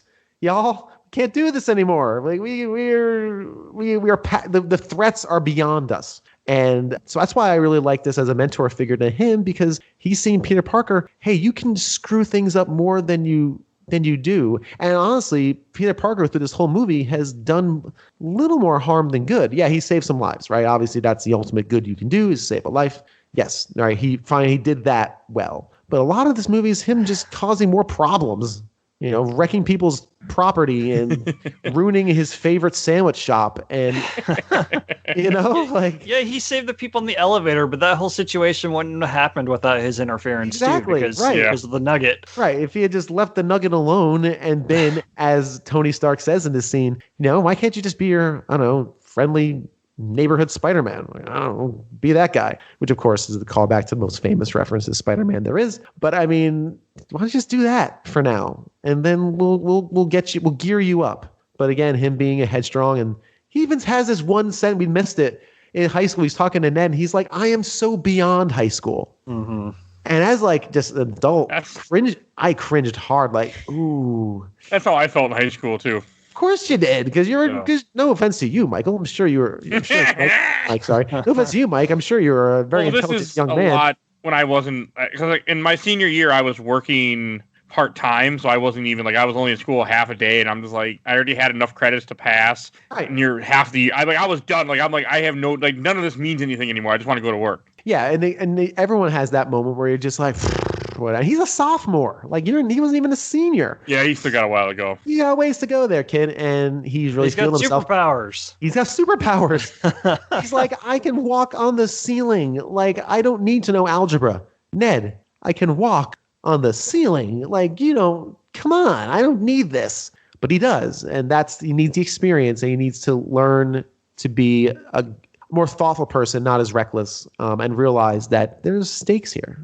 People are at stake here. Even though he does understand that, he doesn't exemplify it. So I think this is a beautiful scene of him, and now he goes back to Queens with no suit. This is a powerful scene too, where very powerful moment. Some shitty New York shirt, and May's like, "Where have you been all day?" And I've been calling your phone, and all I can think of myself, because I think I just thought myself old people. I'm like, an old person wouldn't have their phone. This would be normal. Real quick before we move on. I know, it's my dumb joke. Tony's got another great line during that whole speech where he says, "If you die, that's on me." Yeah. Because I'm responsible for you. And that's just, setting up that scene later on in another movie. Yep. Nope. Very, very, very good. If you die, you're on me. Ugh, God, I'm thinking about that scene, which is, I can't. Oh, yeah. I don't know if I'll be able to watch that when we get to that. My wife and I were talking last night. She's like, "Oh, man, I feel bad. We're going to have to watch Endgame, and it's going to cry again." I'm like, I don't know about Endgame. Infinity War, I think, is definitely going to get me again, just because I like Peter more as a character than I do Tony. I agree. No, Infinity War is going to get me, man. That's going to, it hurts so bad. Yep. That's not good. We can't talk about that now. We have 3 months or whatever it is. I got something in my eye. Someone else talk. the guttural noise is going to be. This whole part, the little montage they have after is sad Peter, but at the same time, after I wrote that, it wasn't really sad Peter much as more. It's just now that he's no longer he doesn't have the responsibility of being Spider-Man. He feels he's kind of doing stuff at school again. He ends up asking out the hot girl Liz for Homecoming. You can see the change in him, and I'm thinking to myself, kind of the real villain of this is Iron Man, because he put this on him by drafting him for something he never should have bothered him for. True. Yeah. There's definitely, he says that he's not ready for this big stakes, but you brought him directly into big stakes. Yeah. Yep, you're right. And you basically used him as a tool, right? You use this kid as a weapon in your arsenal without really thinking of it. And that's a very good point, because it's a really good. Hey, we need some more. Hey, you got a hero we can use? And he wasn't ready. And what do you expect a kid to do? When he's being brought in to fight giant towering Ant-Man and have that experience, and then say, Captain America. Who says himself, if Cap wanted to lay you out, he could have. You knew that going in, and you still faced them up together. Right, and you face them up against other superheroes, right? And what do you expect? What'd you expect this kid to do, right? Just go back to school, pretend like you're normal, like you're everybody else. But this is, I would describe this as resigned. Like, okay, well, I'm back here. Time to be a high school kid again. And he realizes maybe at that point, he's resigned to the fact that he is no longer Spider-Man. He doesn't have the suit. Tony was probably right. He has to earn it. So he just goes back to school. He goes back to decathlon. He goes back to band, right? He's building a Death Star with Ned in the band room, right? And he asks out Liz, which is a very sweet, awkward moment. Again, you get your John Hughes kind of like high school drama moment. I like when he's like, because he has the giant hall pass in his hand or the bathroom pass. And at the end, he's like, I was going that way. Just so awkward. His little grin as he's walking. So sweet and good. We're now liking him again. We're kind of thinking as an audience, we know something's going to happen. This is a Marvel movie, right? We got 35 minutes left. Yeah. You're not just going to go to prom or homecoming and with a corsage. It's all sweet and good. He gets dressed up. His Aunt May teaches him how to dance. Just, again, this is all so sweet and adorable. He gets to the door. Michael Keaton. Man, this part just so good. It hit me hard in the theater. I think I gasped. Oh my God. I know it hit me too in theater. I mean, I knew it was coming. Of course, I remembered it, but it's so powerful. Like, and did I forget at some point during this he must see Michael Keaton's face under the armor? It's during the ferry. It's before he gets in the van to get the wings. Okay. So he knows who he is, but he doesn't know he's Peter yet, and but he starts acting so weird, like when they first, he's like, and he keeps staring at him, and he's like, what's going on here? Why are you like, and just that part when they're in the car after when you're going, he's like, you don't need to take me, and then when they're in the car and he starts asking questions, they start talking. He's like, yeah, Peter was at Washington, but he vanished, and at the party he left, and you could just see the Vulture start putting these together, and he's like, wait a second. Oh man, I'm not normally the person to talk about the directing stuff, but you see the reflection of the traffic light over Vulture. It's red as he starts to piece it together, and then as soon as he figures it out, the light turns green. Yep. To show that it's like, that's cool. Spider-Man. Yeah, and it's also green because of Vulture, so you have that whole thing. I think the moment when he walks in that door, if you remember, there's music going on. There's like some sort of, it's not score, but it's like some song, and I forget what was going on. As soon as he opens that door, it stops. Boom. Oh. Yeah, I'm almost positive. I might be wrong. You're probably right. There was, I don't remember, because you have that montage of him dancing that you were talking about, and him getting dressed and all, happy music is playing. It's no Blitzkrieg Bop, but it's something. Something, I forget what it was. I really like Blitzkrieg Bop, by the way. I think that's pretty good. That's fantastic. It's it's playing, and then the music stops. And the way I kind of describe it in my brain was the scene stops breathing. Like the scene holds its breath. The moment holds its breath. And he walks in. Peter definitely does. Oh yeah, he can't stop glaring at him. And of course, Michael Keaton is always thinking oh, this kid's so nervous, right? Nervous kid for homecoming, meeting the dad. I'm gonna needle him a bit, because I'm a dad, and that's what dads do, and they're protective of their daughter. But this scene is just drips with dread and tension. And like you said, Michael, I love the turn. I think it's a little convenient that they start talking about all the pieces that he would need to put together or what they discuss. It's very Peter goes from just silent awkward to, oh yeah, it's a beautiful house, and that's what leads Liz into, oh, you only saw it for 2 minutes. Right. It's is that this we gotta get this movie wrapped up. It still felt very legit. It didn't feel hammed in. It didn't feel forced. It felt like a normal conversation of somebody would have had with you. Yeah, I slightly disagree. I think the conversation was very directed and very written, so it felt very writery to me. Okay. But like you said, Michael, that's got to get moving here. Let's go. I think it does feel like a normal conversation if Peter wasn't paralyzed at the moment. Yeah. To just go from that and flip a switch and be like, oh yeah, it's a beautiful house. It just felt like, okay, we need to get to the third act. Yeah. And then again, I could see a kid, trying to change the topic, trying to keep it light. True. Yeah. He is so beyond himself that we're at that point. And of course, they drop off his daughter. He says, I got to give him the dad talk, which of course, his daughter's like, and man, he pulls that gun out, and Peter never sees it, right? He pulls that gun out, and the only reason he doesn't finish him off. It's so menacing. This is Michael Keaton's best scene. It's just exactly, very menacing. It's like, does she know? No what? Okay, so she doesn't know. I like It's that. If you ever cross my business again, I'll kill you. I'll kill everyone you love. It's like, oh my god, this guy's nuts. Yeah, and see, but that's the thing too. And again, this is me probably nitpicking a bit. This is where I don't particularly like Vulture, because he goes from just a business guy taking care of business to like over threatening. I'm going to kill everyone you love. Let's not get crazy here. Like, you don't need to do that. That might be the threat to just get Peter to stop. Yeah, I mean, he's scaring a kid. So. Scaring a kid, right? So what are you going to do? Yeah. So, but he's like, Michael Keaton plays this very well. He's just really just scary. Like, he's menacing to a kid, right? Whereas he wouldn't be menacing to like a Captain America or like an Iron Man, like he's not hanging with those guys, and he doesn't want to hang with those guys. He doesn't want to be on that radar, but no, he's really good in this. Yeah. Oh yeah. We missed the scene where they decide to go through with the vacuum seal, which we find out is the airplane robbery, because after Iron Man shows up for the ferry, they're like, we're on Iron Man's radar. It's like, I want out of this crap. Like, no way. Yeah. So they plan to do this one big heist, and it's going to set them up for the rest of their lives or whatever. Yep. We'll have more material than we'll ever need in our lives, and we'll be good. We don't need to do this again. And again, not to say 1,000 times, it's low stakes, right? We're not trying to take over the world. We're just trying to cover our nut, as they say, and just get it taken care of. We'll have our material. We don't have to worry about it. We'll stay underground, off of everyone's radar. Everyone's cool. They go fight the Chitauri and the Vitari and the whatever else is out there in the universe, and we'll do our business, and we'll be done. And it's pretty good. And so they go to do their thing.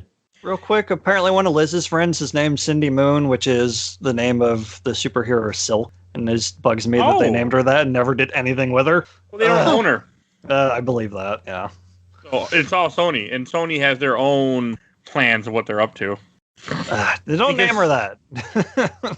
Because Sony is going to eventually they're trying to make their own Spider-Verse type thing with having, like, Morbius is probably going to be connected to the third Spider-Man movie that we're getting next year or so. As long as the end of the Spider-Verse remains its own thing and they don't try to drag it through the mud with everything else. Oh, no, the animated movies will be its own thing. That's good. Like, it's just the live-action one they're trying to convert. So, okay. I mean, I didn't catch that. I like Anya Corazzo, one of the other Spider-Woman. That's one of my favorites. Oh, she's from Secret Wars. Yeah, she's one of the Spider-Girls, I think. I have her Funko Pop above me right now, but I like that character. So, and I like how when he gets to prom, or I wrote prom, but this is homecoming. He gets to school and he's like, I'm sorry, I gotta go. And he just leaves her there, and she's kind of pissed off. Again. And I thought that was cool. Like, he gets what he wanted, but at the same time, he's like, I gotta stop. I mean, honestly, he could have let frickin' Vulture do what he wanted, and it wouldn't have mattered that much, I feel like. But it's a cool scene where he runs out I got a problem. The next scene where he runs out of the homecoming dance, and he gets hit by Shocker in the parking lot. He's like, I've been waiting for you. And Shocker starts hitting buses, and nobody comes out to wonder, man, don't you hear a lot of noise out the back? Nah, no one else is getting into the prom late or anything. No, they right? Yeah. Yeah, also, I had the same thought. Go ahead, Michael. Although, so I know it's a plot point in the second movie, but Peter just doesn't have spider sense in this movie, does he? He's like, he's getting hit from behind so many times. Yeah, I guess not. That's a big part of the Spider-Man thing is the Spidey sense. Mm-hmm. Maybe he just didn't hit triangle fast enough. Failed the quick time event. Man, on that note of it didn't click until you said that he finally gets what he wants and gives it up. They're just ticking all the Spider-Man tropes. Yep. Like, he had to give up being Spider-Man. He's getting what he wants. He's going to give it up to be Spider-Man again. And I really cringed. I really cringed at that moment when he was about to leave. I'm thinking, no. Oh, no, don't do it. Don't do it. And he does it. Golly. And as we find out later, she's gone. Like, she's gone. You lost her. I love the fact that there was no like, oh, well, maybe I'll stay and we'll become pen pals. And nope, just she's gone. You lost her. They got to set up the Michelle thing at the end. Yeah, they got to show MJ. But back to that scene. I don't like that fight at all with Shocker. I think it's just very boring. His skill set is extremely limited. He just has big melee. The puncher. He's just the puncher. Right. Exactly. So he has no range. He's really no match for someone who's fast. He's supposed to be able to shoot stuff.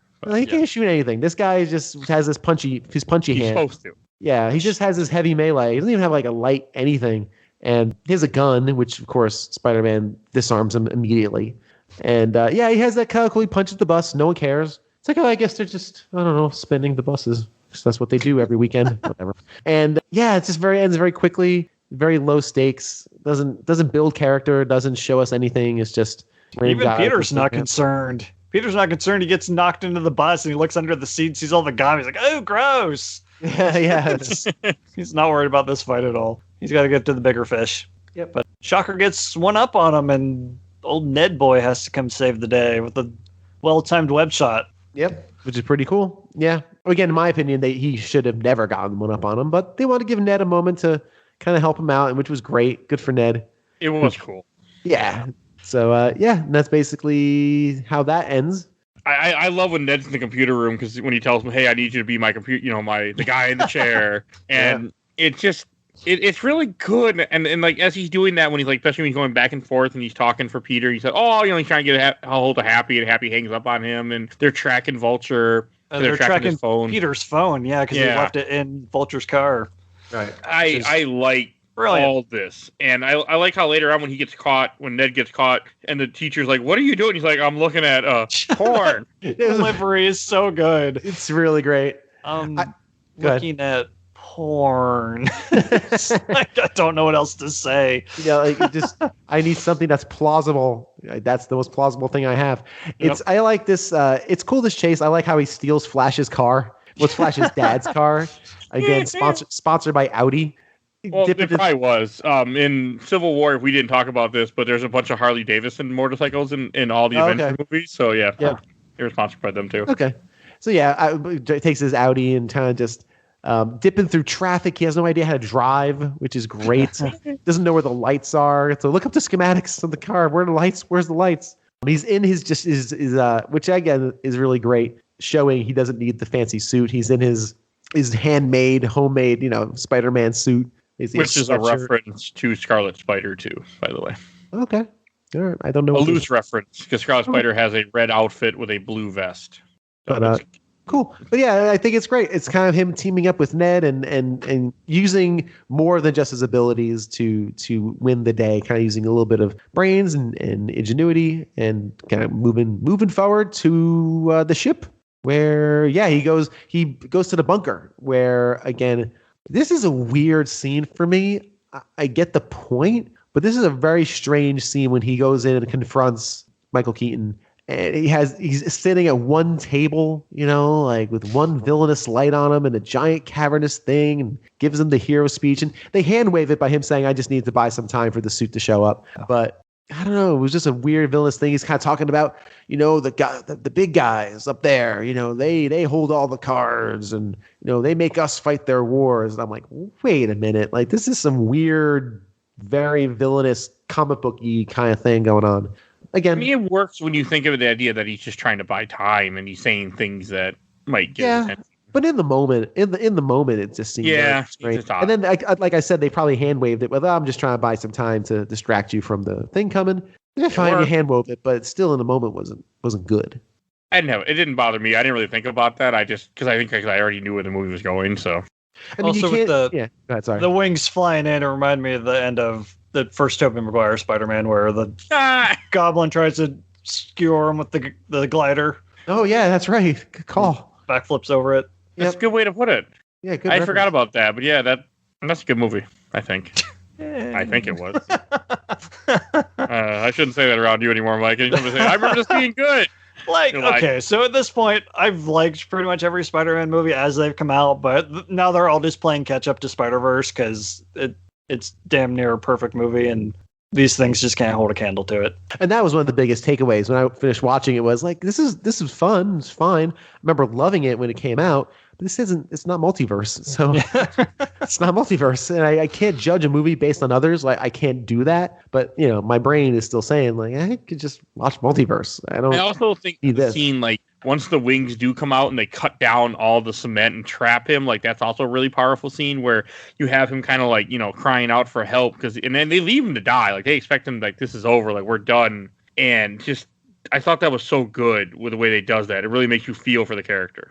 Yeah, because at his core, he's still just a kid. And he's probably terrified. He's trapped around all this shit. He's screaming out for help. Nobody's coming. And then when he lifts up the concrete and escapes himself, like that was also I thought it was really good. Yeah, really powerful. Yeah, I like the shot of him looking into the puddle where the mask is, and you kind of get that duality where it's half and half. Mm-hmm. It's a very classic Spider-Man. What he was looking at. Yeah, he's looking at the mask. Okay. So that old... They used to do it in the comics a lot, where whenever he was like thinking in Spider-Man, he would get the little mask, half a mask over his face to show that he's kind of, I don't know, being the superhero. Okay. Instead. That's cool. Though part of it was I was watching this late at night, and part of it was I was watching it the rest of this part early in the morning. I did not catch that, but that's cool. No, it was a cool moment. I want to say real quick that I misspoke earlier. Jennifer Connelly was not Incredible Hulk. She was in the 2003 Hulk movie. I'm sure someone's been yelling at me the whole time. She was in 8 Hulk. Okay. Yeah. Okay. Yeah. Liv Tyler was Ross. And I heard you say Hulk. I didn't hear you say Incredible Hulk, or I would have corrected you. But yeah, well, I just want to close that loop so someone can sleep easy tonight. Yes. 2 hours, over an hour later. Yeah, resubscribe. Resubscribe, please. We admit our mistakes. But yeah, sure. So this is a pretty good moment. So now we are in the point where it falls. He obviously he gets himself out of it in that moment of just self-reliance. He's got nothing but his will to survive. He does, and then he takes off after the plane. I like this. I like how he hooks on the Vulture, and you have like the whole thing where like Vulture gets Vulture gets on the ship with no problem at all. Like he's just on the ship.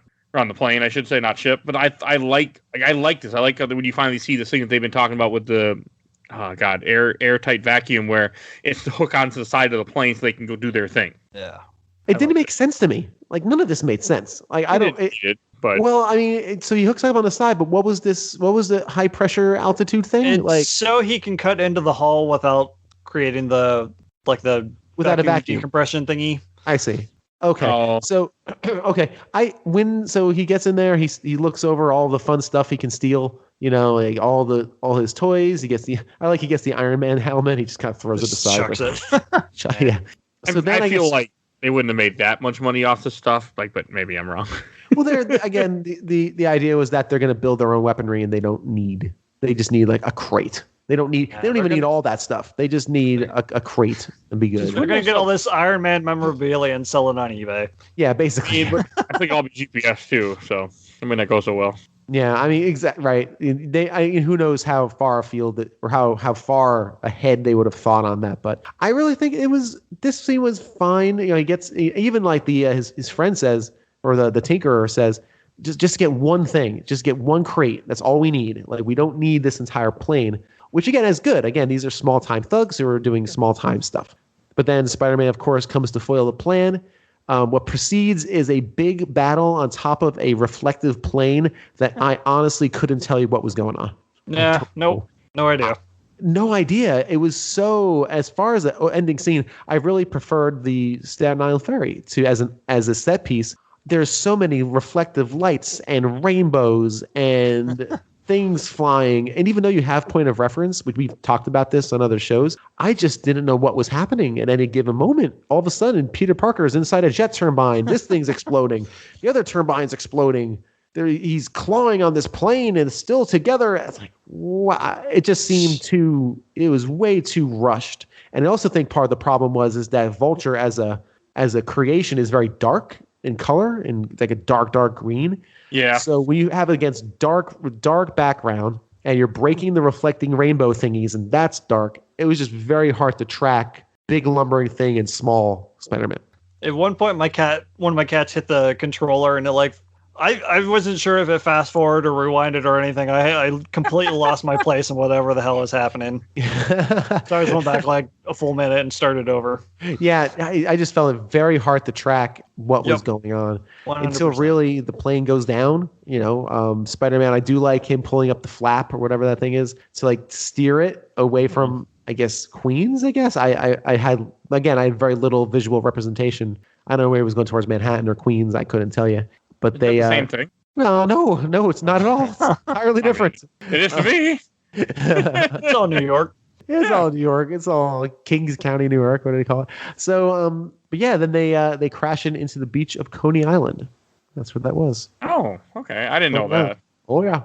Coney Island. The thing they cut in half, according to my wife, is a very famous structure in Coney Island. And yeah, they just kind of do a little bit of damage, crash into the beach, and then we have our final confrontation, which isn't much of a confrontation because everyone's kind of, these aren't, again, Vulture is not a superhero, and natively he just has a really cool suit.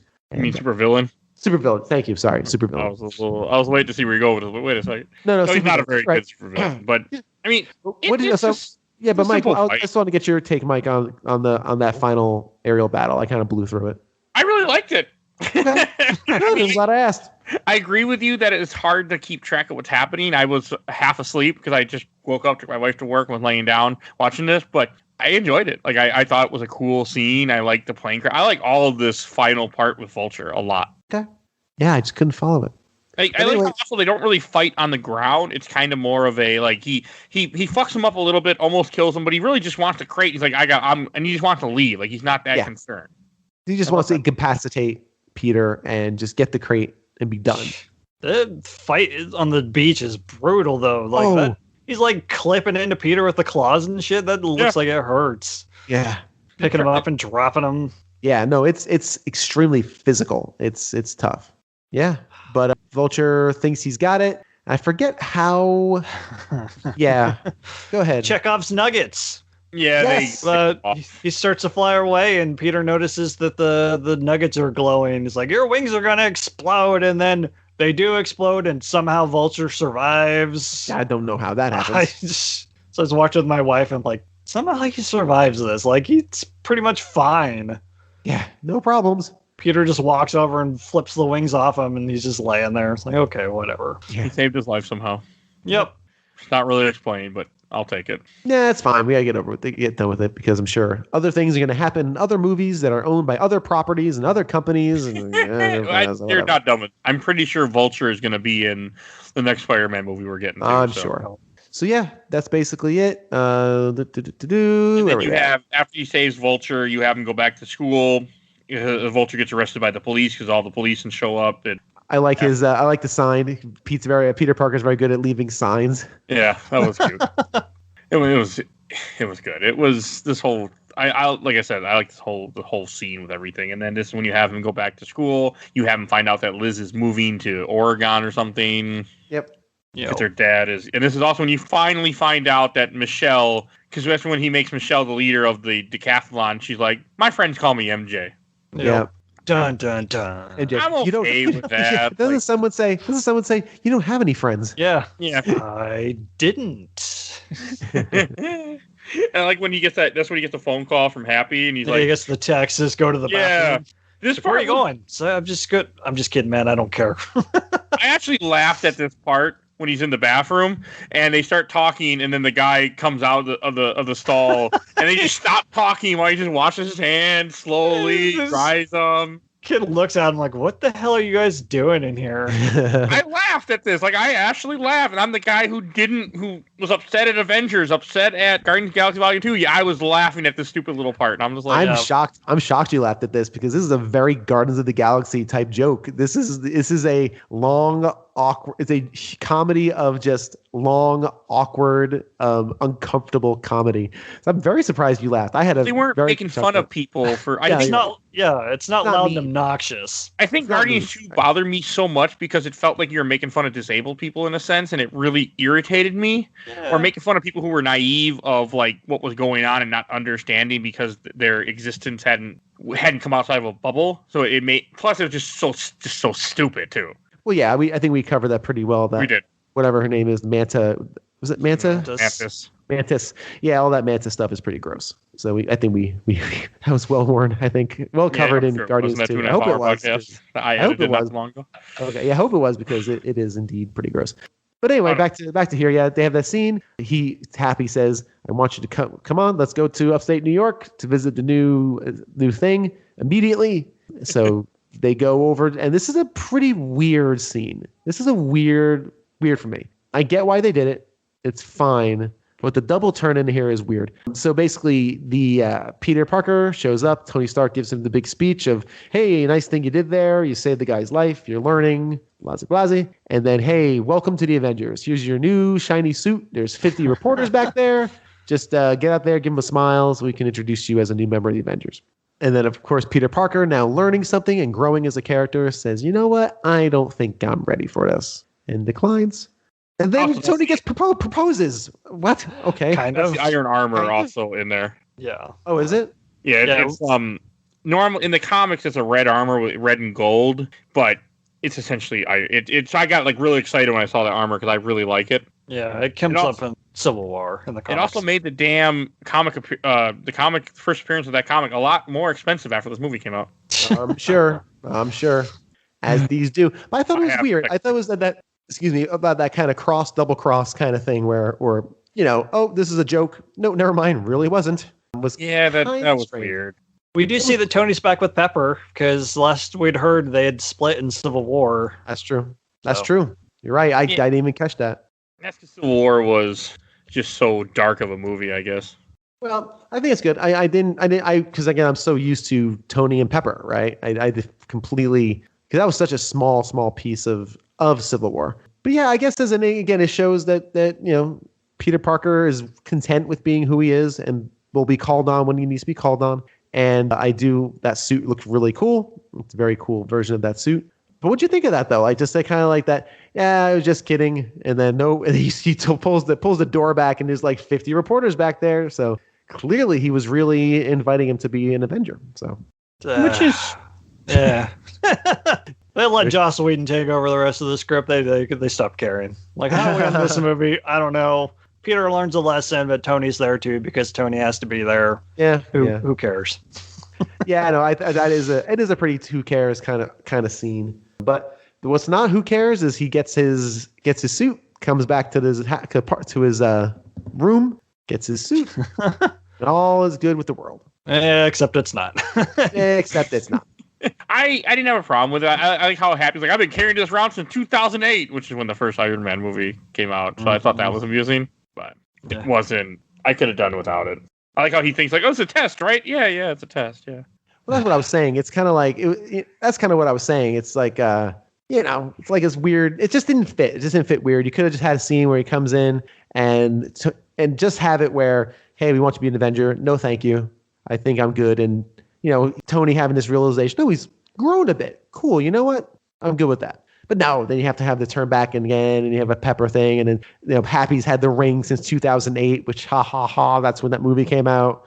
Yeah. Yeah. I think it's just setting up more stuff for Infinity War because Tony and Pepper are closer then, and all that stuff that happens in the beginning of that movie. Because this is an MCU movie, lest we forget. Yes, we must make. This is a part of the giant canon, and we can't not link things up. So link away, movie, link away. But I like when he puts the suit back on, and Marissa zooms out. Marissa Tomei's behind him. What the? Yeah, I love that. I wish they would have used the Great. one "fuck you" get in PG-13, but nah, not in a Disney movie. They said penis like 100 times. Yeah, I would have rather had what the fuck. I love that. Like that is so great. She does say bullshit at one point, I think. Oh. When she's having her little meltdown about him after the Washington trip. Yep. And then we boom, Blitzkrieg Bop. I was excited. Oh, and I was excited when the song came back on again. I just really like the song. I like Ramones. I like right when 2021 started, right before like New Year's Eve, I did have to play 24 hours ago. I Want to Be Sedated right before that. I was like, I have to hear this song at least a few times. It's pretty good. I like Ramones. And I don't like that song because it's in Guitar Hero 1. That's what made me love that song. Ah, yes. Guitar Hero. I actually never heard it till Guitar Hero. The launching pad for many a rock band to a younger generation. Yes. Yep. And now that my 360 is hooked up, I'm going to play the Rock Band Beatles here soon. There you go. Excited. So excited. So anyway, yeah, so that's a title scream because we didn't get it yet. So that's finally get it. And we have our mid credit scene, which is Vulture in jail and Scorpion.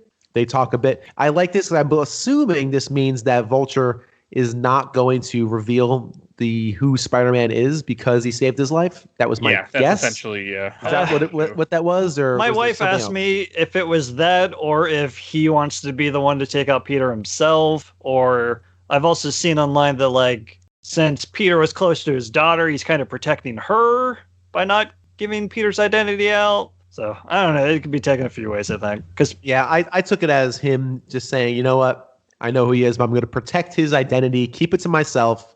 I'm in jail forever. What's it going to help me? So let me just keep it to myself and be done with it. And I don't know. I think the other way to be fine and being ambiguous.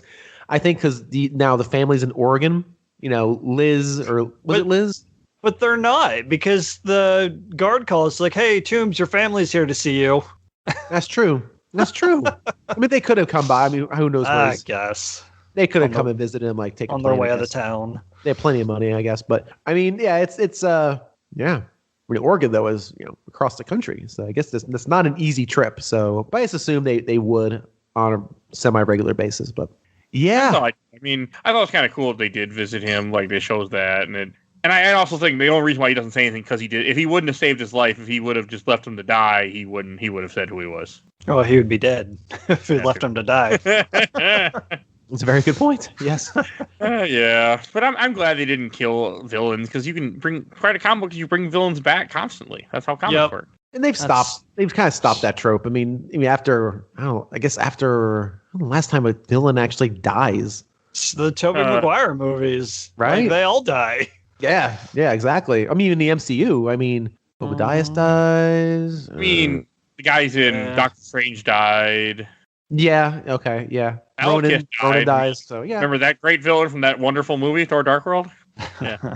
Yep. That guy. But those guys are all minor. Like they're all kind of they're C-list people. Vulture's kind of beast. This is. I was going to say someone else that died, but you haven't seen that movie yet, so I didn't want to say it. No, I don't. There's only 2. So anyway. Oh yeah. Huh. He has a certain arm cannon. That I'm still. I don't know what you're talking about. I'm just gonna turn my brain off. It's okay. I don't want you to know what I'm talking about. Mike does. Oh, him. Okay. Yeah, I'm still upset about that, Mike. Still upset. Yeah, well. All right, well, keep it to yourselves. And then we have, and then we have at the very, very, very end, we have probably one of my favorite. And I didn't even watch it this time. Why? Do you not like it? I don't know. It's just stupid. The payoff is good, but once you've seen it, it's like whatever. Oh yeah, I mean you don't need to see it again, but it's such a troll to the audience. Yeah. And I remember seeing it in theaters and really laughing out loud at my own ridiculousness for staying here and sitting in that seat for another 10 minutes. I just think the delivery is really good. It's a very funny troll to the audience. I can see an audience member being like, really, screw you. I care about this stuff. That's why I sit here. I think that's where I was. Yeah, and that's fair. I want to tease, man. Infinity War's coming. I want that. Yeah, right. Give me something then. Don't just make fun of me. But I don't know. I think I just enjoyed the troll of it. And maybe it was just kind of, I don't know. At the time I enjoyed it. But I could see people really disliking that because it's a joke at people's expense. Yeah. It's funny they lean into the meme because like every movie, back when we went to movies, every movie I'd go to, I would stay or at least look up to see if there's anything after the credits because Marvel has just ruined that for everyone. It's like, yes, well, there might be something we gotta watch, we gotta see. It might be.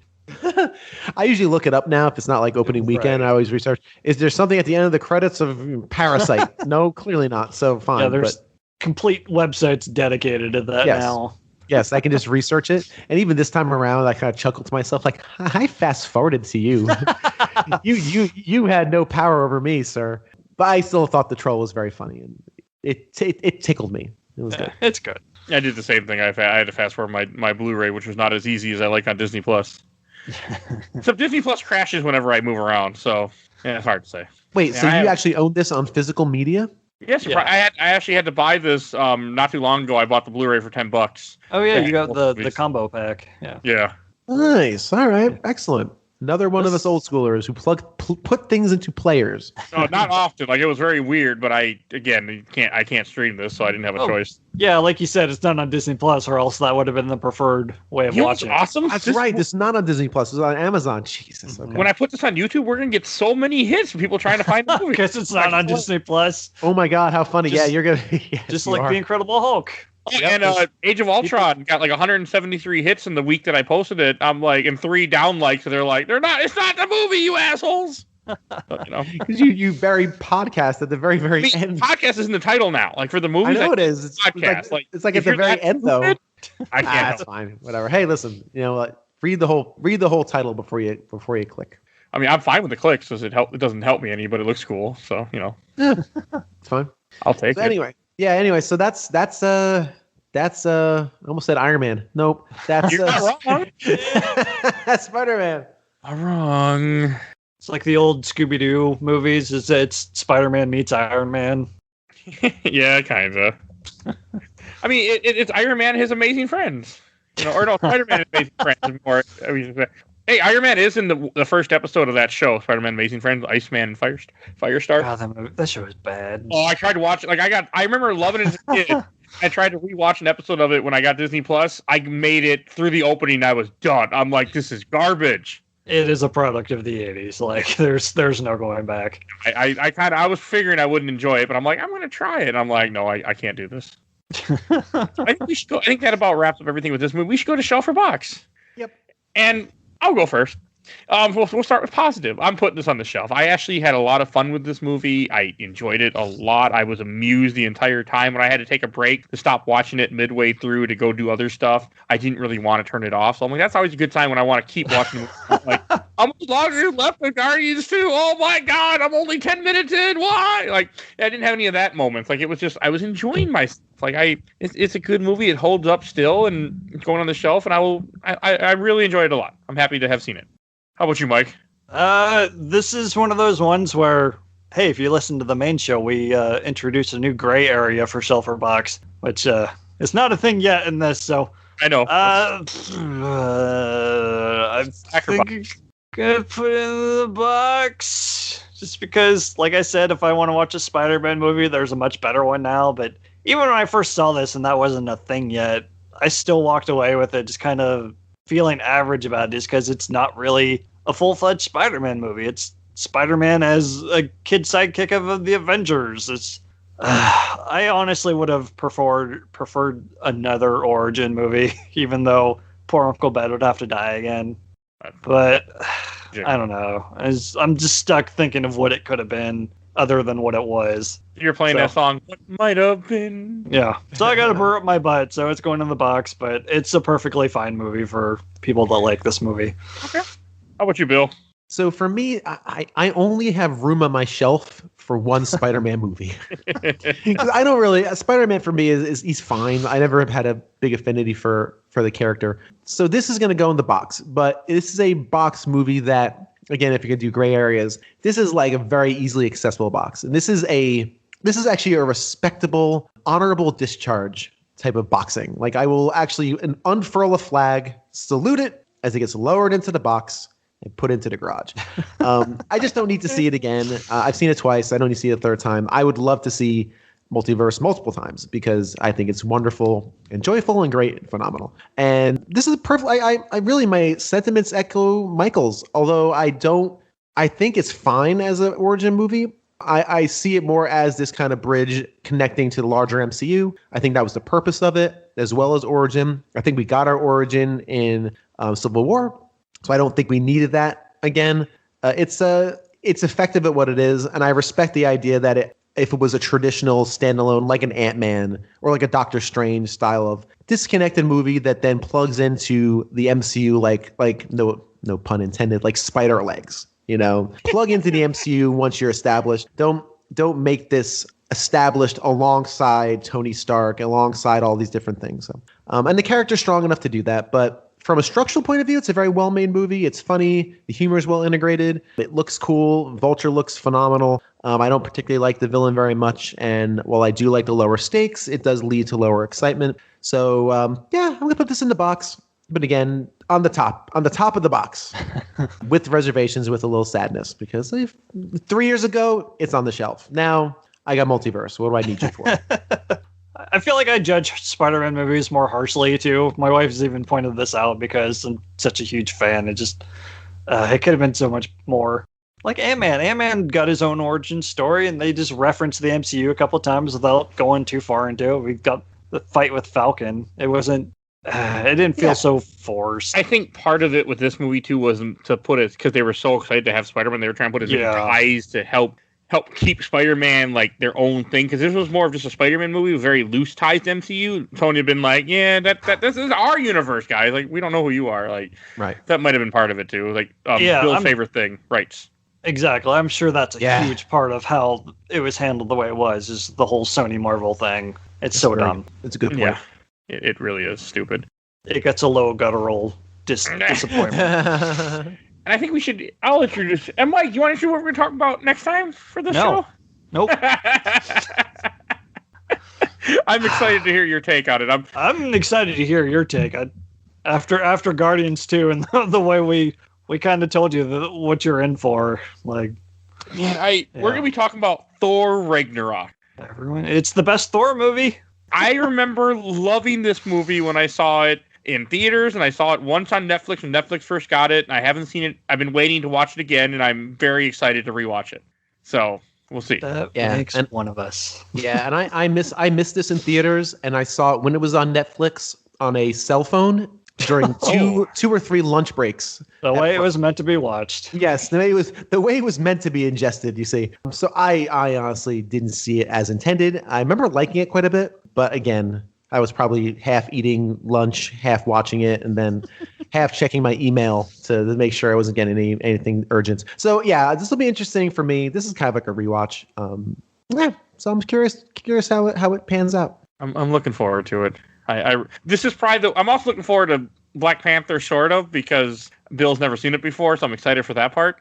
And that's coming up after that. Yes. So that will be good. Plus, I remember that movie being really good. I'm just going to be a little sad, but still such a good movie, I'm sure. All right, and Bill, why don't you give a shout-out to your podcast that has been out now at this point for a couple months? Yeah, I hope. Well, once again, it's A Gamer Looks at 40, year-long retrospective of the history of games through the experiences and recollections of people who've lived it. It's going to be everyday stories of everyday people. Just kind of going through it. As of this recording, I'm still waffling on the format, whether it's going to be truly year by year or if it's just going to be these smaller standalone episodes of stories. We shall see what I get. I don't know. We'll find out. We'll learn together, maybe, at some point. All right. If you enjoyed this episode, we got games, we got movies, we got comics. We've gone through all the MCU up to this point. So go check those out. They're all on Podbean or YouTube. Where hey, if you want to go find the movie, it's not there, but go on YouTube anyway. Look for it. So definitely go check all those out. We do games. I was gonna say we just covered, like, by the time you hear this, we covered a lot of things past that, but so definitely go check out all our game episodes that we do. We've done comics. We've done a few Captain America comics. I don't think we've done any. I don't know what the hell we've done for comics anymore. Go look at our other content if you need content. It's all there for you. I'll give a shout out to our awesome intro and outro, courtesy of Balby, aka Mike Stoney from ZP Bite the Bullet. The song's the Cool Kid Squad. Definitely give him a follow on YouTube. And please follow us on Facebook, Instagram, Twitter, where I'm constantly posting new images of the upcoming games for the show. So definitely check those out. And again, I want to thank everyone for listening. Thank you, too, for suffering again with me for another MCU movie and something that I did not realize would be as complicated as it ended up being. Or as big. I'm like, hey, this will be an easy project for 2 years, and then it became much more. You thought going through an entire cinematic universe that spans multiple decades was just going to be a drop in the hat? It's fine. I think because my original plan to do it once a month for over the course of like 2 years. Right. And then it became twice a month or 3 times a month a few times, and then we took breaks. And, things change. Yeah, it's fine. I'm still having a great time doing this every 2 weeks. When we do record this every 2 weeks, we're still in the midst of the pandemic. Mm-hmm. When this releases, who knows? Who knows? I mean, we'll still be in the pandemic. I don't think it'll be. Listen. We'll spider robots will be invading and it'll be zapping us. And this will be in most likely end of April. Okay. Well, who knows? We may survive yet. But awesome. But yeah, I'm still enjoying myself, and I hope you at home are enjoying yourself as well. I've had a lot of people tell me that they like these the best. So, movie stuff to do. I know my brother. It's the only thing my brother listens to. Nice. Yeah. Well, thank you, Michael's brother. All right. We will see you guys all next time. Bye, everybody. Bye-bye. Bye.